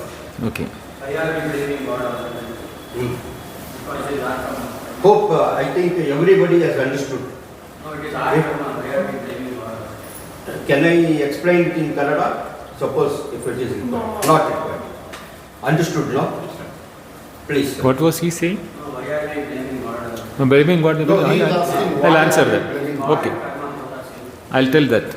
His question has got his own Tendency. point, Point. valid point, which is asking from where he is asking the question. Okay. First and foremost, Jyotisha of the Veda is a subsidiary Veda. And there, Jyotisha was only for calculation of aspects like a muhurta, what muhurta is now, when is the eclipse going to happen, or when is the yajna to be done, all those things. This Bhuta Bhavi Bhavishyat Pravachana aspect of astrology has not been there in the Vedas. It's not in the Ubanga Veda of this. That has come from some difference which is philosophy of its own, they have believed. Now 50% rectified, 50% not rectified. We all know that there is a saying, Tan Padi Devam Padi, means 50% is my contribution, 50% is God's contribution for everything. Right? Sure. We agree that it's a very famous known statement. Yes. So, when the astrologer did the puja, told me to do the puja, he took the money for it, he did the puja, whatever way he wanted to do, he did it. He got happy. I got satisfaction that he got happy and I did the puja. Some extent. Eh? Some extent. Some extent. Yes. That extent is 50%. Correct. Right? So my satisfaction of having done the pradiviti or prayaschitta has made a change in me. Sure. So 50% of the problem is solved by me, not the prayaschitta or the puja. He became only an instrument me to do it. Okay. Now your second part is that why 50% is still remaining? Why should God do that, all those things? And why not God give me the knowledge what is my past life and pure life, present life also? Yes, present problems are also very big problems for me. Why is it? Now the question we'll ask is that who is asking this question, that who is having problems? You mean Dvaita, Advaita? No. Dvaita. I am asking who is asking this question. Man. Common man is asking the question. Yes. A common man is asking this question because he is still thinking that he is a man endowed with the karma and the karma phala, the actions and the results of it. And I am the doer and I am the one who is going through the problems of the result of actions. Just the previous question only I answered that. Are we the doer? Or our mind, which is in the Jagrat, telling that we are the doer of the actions? I am not bringing God here till now. Correct. That is true. Okay? It's within me. We are thinking that I am my waking hour man, Bindo, who is doing this action. Therefore, the actions and reactions is of Bindo, of the waker. So much is the identification, I am not even considering my dream and deep sleep. To that extent, for me, only reality is my waking. But just now only I said that we have all the three, Jagrat, Swapna, Sushupti, and in all that there is a subject and a object and a experience. How can my 1/3 be me and 2/3 be not me? If I am taking 1/3, 1/3, 1/3, 1/3, 1/3, Jagrat, Swapna, Sushupti, Jagrat alone is reality, Swapna and Sushupti is not reality. A person who thinks that, for him, the Janma, Punarjanma and Prarabdha Karma, the Prayaschitta, all those things are because it is all in the waking. As long as he thinks he is in the waking, he is right. But when we are asked to think, are we only the 1/3 waker, our reality, we are not the dreamer nor the deep sleeper, can we say that I didn't dream, I didn't deep sleep, I didn't go to deep sleep, I was 24/7 awake only. I was doing action. Never I slept in my life. Can anybody say that? Not possible. Not possible. That means our experience, we are considering only the waking experience as our reality, and in that we have built in so much of story. So normally I say that we are stories made by our waker. There is only story, and the story has been written by waker, who says that I am Bindo, I am doing so and so and all those things, and I think that that story is right. And the waker says, you went to dream and you experienced dream, as if the waker went to dream to experience the dream, and says that you went into deep sleep, you slept on this cot and you were sleeping, I saw it, and then you woke up from the cot, same place. So you are the one who went to the sleep. The same body is the one which is waking up. But it is the waker's body when I left. But when I left that body for sleeping, where was me as a knower? If I was knower in the body, I should have known the mosquito bite in the body. I should have known I fell down from the cot, which I did not know. Nor did I know what exactly 8, 10 o'clock, 10 after 10 minutes, after 20 seconds I went into my deep sleep. Can anyone say that? 20 seconds past 10 o'clock? No. Nobody can say, because when we are shifting from one consciousness to another consciousness of experience, we are totally dropping the other one. The waker is not alive, is dead. So every night we are dying when we go to sleep. Every morning, that knowledge which is not knowing anything in the deep sleep is present in the waking, and that is projecting the waker and the waking world. There is nobody, that is the God. That is the one which is projecting. And in that story of the waker, I can have God, I can have Rakshasa, I can have Devas, I can have Asuras. All type of stories I can bring in. As long as I am awake, the stories are real. The moment I slept, where did my Vishnu go? Where did my Rudra go? Where did my Maheshwara go? Where did my Maheshwara exist when I was in my deep sleep? Or where did my Guru go? Where did my wife go? Where did my son go? Where did my daughter go? Almost like mukti. You are absolutely, but cannot say that I didn't exist. Because I am coming back and saying I knew nothing. Yes. In the morning. In the morning. So I am telling that the waker, that I slept and I knew nothing, to satisfy the waker. Because the time is maintained by the waker, 24 hours. The dreamer doesn't know there is 24 hours, the watch is moving, the sun is rising, sun is setting. The dreamer doesn't know, nor the deep sleeper knows. So what?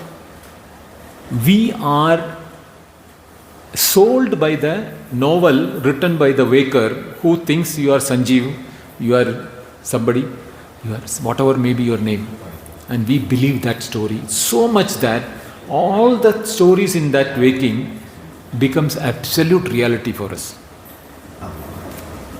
Kaschid Dhira Pratyakatmanam Aikshat. Only one Dhira who saw the Atma, Pratyakatmanam. And how? Avrutta Chakshu Amrutattvamichan. He did not look through the waker's eye, he did not look through the deep sleeper's eye, he did not look through the dreamer's eye. He turned his vision inward. Who am I? What am I? Pratyakatmanam Aichat. That Pratyak, immediate Atman. Yat Sakshat Avarokshat. Brahma. That word in the Brihadaranya Upanishad. The two contradictory words. And that is being given for Brahma. What is that? Sakshat means directly perceivable. Means it should be known to my sense organs, but aparokshat. At the same time I am saying it is aparoksha. Means pratyaksha nahi hai. So my sense organs are useless, but it is a direct experience. That is my nature. Is it not our true nature? When our sense organs are not functioning, Switch off and switch on. our waking is gone. Our antakarana is switched off. The dream is also gone. I am that. I am in the deep sleep. I am having my experience of knowledge but not knowing anything.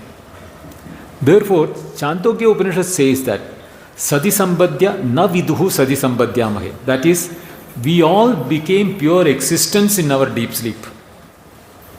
But we never knew that we were in the pure form of existence in the deep sleep. I am in my deep sleep is the experience of a dog also.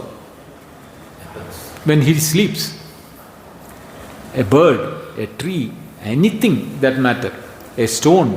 The only thing is the stone doesn't have instruments to show that I am awake or sleeping.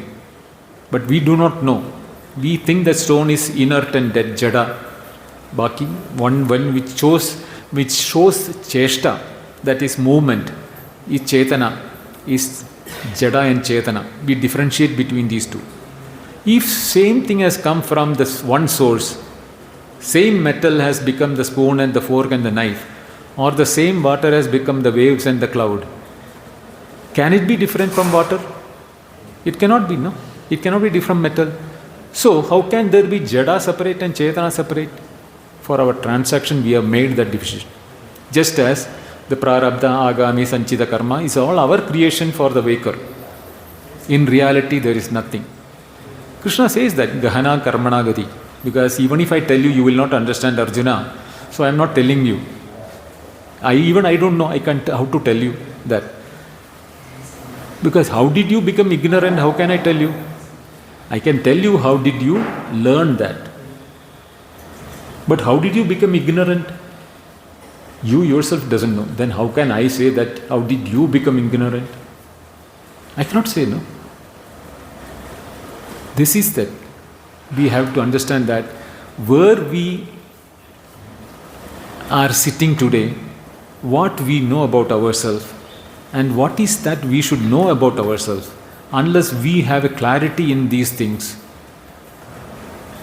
we will be the frogs in the well, going around the water there thinking that is the samudra, not knowing what is a samudra and where is the water of samudra. Only when flood comes and the water flows out, the frog has a lucky enough, he will find a guru, which is there in the nature in the form of a flood. Kupa Manduka will become Samudra Manduka, because the guru in the form of flood came and lifted him and put him in the samudra. That is the nature. This nature is teaching us everything what is required for us. We don't open our eyes and look. If we look, every atom, every molecule, every object, every person, every incident, every experience is telling us that we are awareness, we are consciousness. In my consciousness and in my awareness, everything is in my consciousness. If I don't have consciousness, there is no proton, neutron, electron, no atom, no Himalaya, no Ganges, no Samudra, nothing. Not even my body, no father, no mother. That is why Nirvana Shatakam says, Na bandhur na mitra, na gurur na shishya, chitananda rupa shivoham shivoham. Right? Conclusion. We need to think. As Swami Chinmayananda used to say, think. We do not think our every moment, in every experience. Pratipoda viditam matam. I told that, no? In every experience, we can divide that into very finer aspect. There is the subject as an experiencer. There is an object in experience, which is I am experiencing. There is a connection between the subject and the object. But these three cannot exist independently unless there is a substratum. If the experiencer is in Bombay, the object is in Chennai, and the experience will happen in Bangalore? It cannot happen. It has to be in the same place or in the same tala, or what you call same substratum. And what is that substratum? Where the three should have something common. Then only you can say it says Samana Adhikaranam. Samana Adhikaranam means Samana, for all the three, the substratum or the support should be the same. The subject should be supported by that, the object should be supported by that, the experience also should have that. Then only the experience can take place. And all the three are happening in awareness, consciousness, or knowledge. The object has knowledge in it, because of which it is showing that it's Sat and Chit aspect. Sat is existence, Chit is the knowledge aspect. If it didn't have knowledge aspect in it, I will never know an object. I am knowing an object because that knowledge aspect is there in its existence. And I know that I am knowing it because I have knowledge and I know I exist.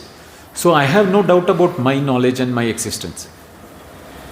But when I say that is Jada, I am differentiating, thinking that it is inert. No. It is also Asti, means existing. Chit, Sat, Chit and Ananda Surupa. Therefore, the experience can happen only when both the subject and object is in the same substratum. They are connected by one common link, that is Jnana, or the knowledge, which is my Surupa.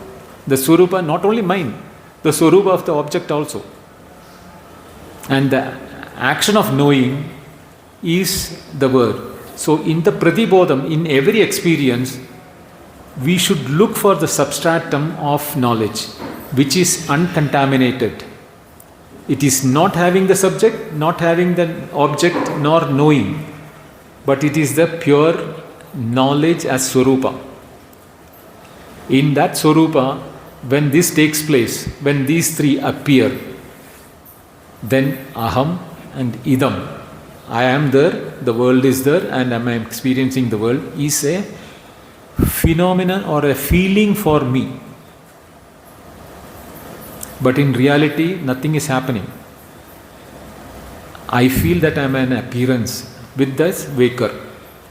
So the waking experience for me becomes reality, because I am an appearance in waker. If I had been a reality in the waker, I should have been remaining 24/7 in the waking. But that is not the case. But that knowledge as my Swarupa has not changed. Whatever experiences has changed, the content has changed, I have not changed. The experiences have changed, but the Swarupa of mine as a knowledge has not changed. Therefore, Chinmatroham Sadashiva is my knowledge, my awareness. And I am a Sakshi for all that. Then only we can do. Like Guruji, Yeah. like God, why He is not giving an exemption or an opportunity to understand? As we know that the prarabdha karma will carry forward. Shall we agree or accept it? It so happens, my God. To whom is it happening? Suppose if that is not happening or not believing, Not believing or not happening, or whatever way you want to say that. Yeah. Okay. so the entire universe, Yes. of course, let us talk about India. What? Others are not really believing on all these things. Believe in India, we follow that. If that is really not existing, the karmas or carry forward, then I will start doing so many sin. Yes. I have every opportunity to do anything, whatever that I like Yes. in my life. Yes. No asker, no teller, I am not afraid of anything, Right. future, Yes. everything. Yes. If that is the case, I am so man freedom, thinking like our politicians. They do crores of rupees, Yes. crores of mistakes, Yes. a sin. Yes. So for them and me, what is the difference then? Okay. Right. There should be a barricade or a caliber or a, what I can say, calibrating scale, weighing scale. Why all these are existing? The reason is that very simple. Only knowledge can set you free. Okay. As long as you don't have the knowledge, anyone who thinks that he is the body, he is the karma and all those things, will be conditioned and driven by this thing, just as you knew that dream is never real. But the moment the lion sprung on you, what did you do? You cried and woke up to realize, oh, the lion is not real. Or you might have been a person who had overfood in the night because you were being called for a sadhya or a feast. Stomach was so full that you went into the dream. Your dream was not deep sleep. It was a dream sleep throughout the night because your stomach was so full. And in this dream, you are thinking that you are a beggar, you are not eaten for days. But your stomach, real stomach is full. Opposite of that. Now, will you say that, why did God make me as a beggar in this dream and make me suffer through the dream? That is not my mistake. That is not my mistake. Yes. That is not my mistake. Yes. Yeah. So. Then somebody is acting upon us. Yeah. There's maybe No. universal Right. great power. These powers are making us to manipulate ourselves. That why we are carrying forward all these manipulations is creating and misconception rather and misguided Right. the human being. Yes. It is all believed by all people in Yeah. India. That is a majority. Right? Majority. Yes, agree with you. That has to be get rid of this. Yes.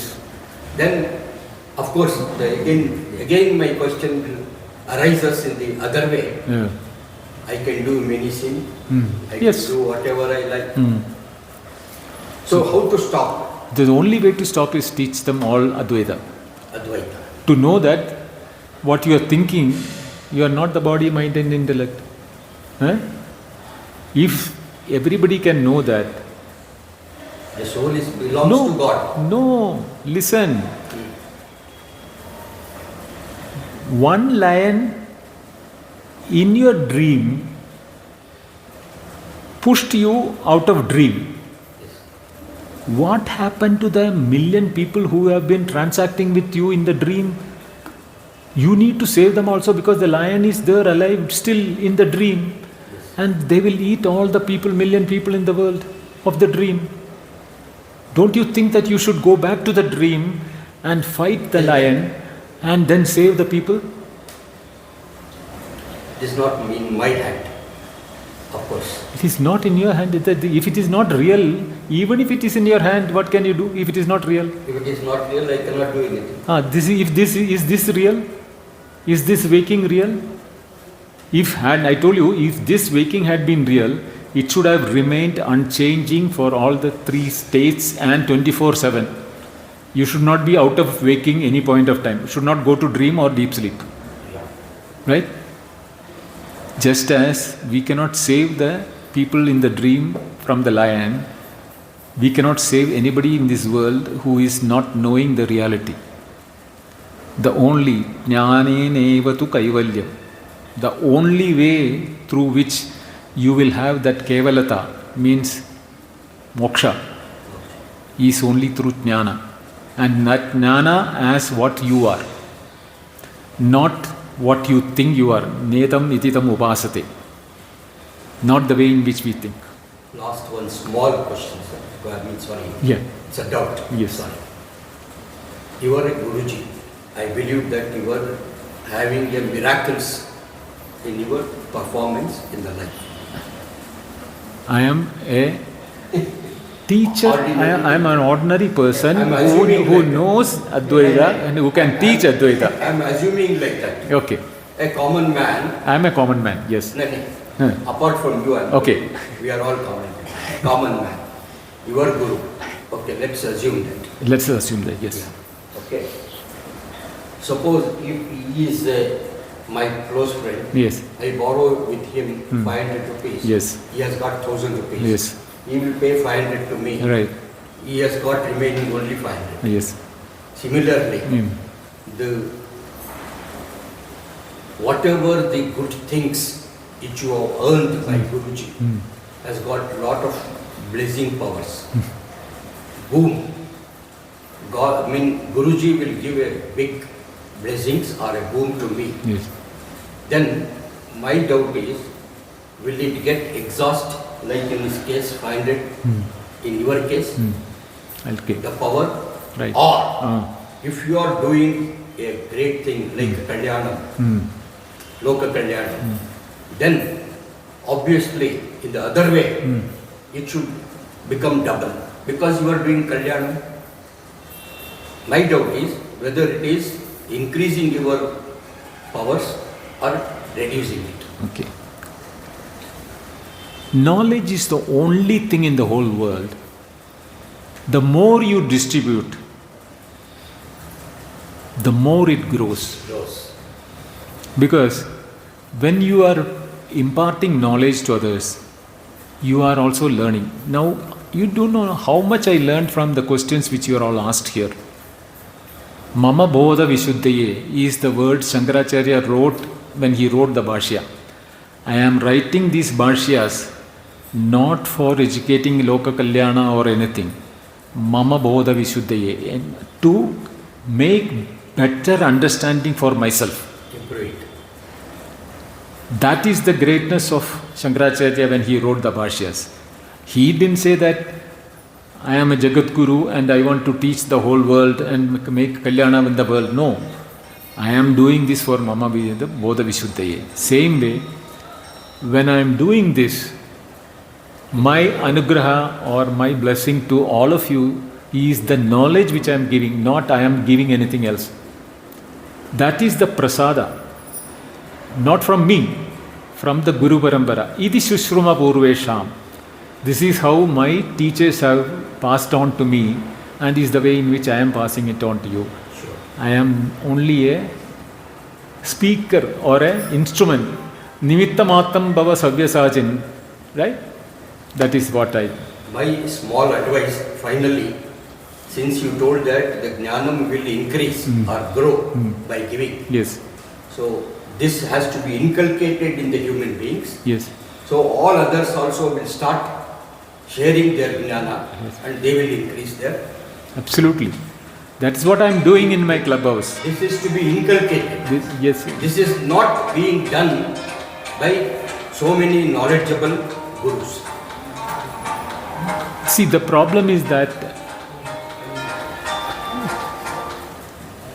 people are afraid to teach this to others. The main reason is that if you don't do Shravana and Manana Nididhyasana of your own, when your knowledge doesn't become convincing for you, you will tell it is at night now. Do you need anybody to convince you? No. But if somebody says it is day, you will prove to him it is not day. You come outside, I will show you darkness outside. I will show you stars on the sky if it is clear. Like that you will take efforts to show them. That efforts is the same way in which when we teach in our thing, we should not only learn from what we listen to the teachers, we should take the scriptures or the books written by gurus, the teachers who have been for thousands and thousands of years. They have written books. We should read those books, and we should know that what we are reading is not a fiction or a novel. It is a book which gives you satisfaction of being what you are. I am not saying what human you are. No. What being you are. This has to be spread. That has to be the way in which you should learn a book. Then what happens is that your knowledge will be convincing for yourself, and when somebody is asking a question, you will, without any, fear or, fear of not able to explain, those things will be, you can even close the eyes and explain because it is there within you. Yes, you were asking something? What is Upanishad? And of course, Upa means just sit, and Nishad means next to a body. And is it that Upanishad is a ready-made answer to a Shishya, or is it that it is an experience that we gain after learning all those Upanishads? Okay. Okay, I'll answer this. Before It and was after. transmitted orally, before it was transmitted orally, before it is, and now it is being written down. And Okay. should we read those texts and then get the ready-made answers, or is it by experience that we get? Okay, I'll tell you that. Before that, this will be the last question because we are running out of time also. So this will be the last question and I'll answer to you. The word Upanishad has got multiple meaning, written by Shankaracharya himself. Upa means near. Sid means you can sitting near to the teacher, everything. But Upanishad has got ni, upasarga, sid, the word dhatu, has got knowledge also as a meaning. The moment you take ni as the upasarga. So it is that knowledge which is at the end of the Vedas. Upa means comes towards the follower. Okay? So the knowledge which is at the end of the Vedas, which is a knowledge which not only gives you the knowledge in the aspect of Atman or Brahman, but Brahma Atma Aikyam, Jiva Atma Aikyam also is part of that. These Upanishads, there are supposed to be thousands in number. We have lost many. We are aware of 1,000, but out of that only 108 is available as presently. And of that 108, Shankaracharya has written Bhashya only for 10. Dasha Upanishad.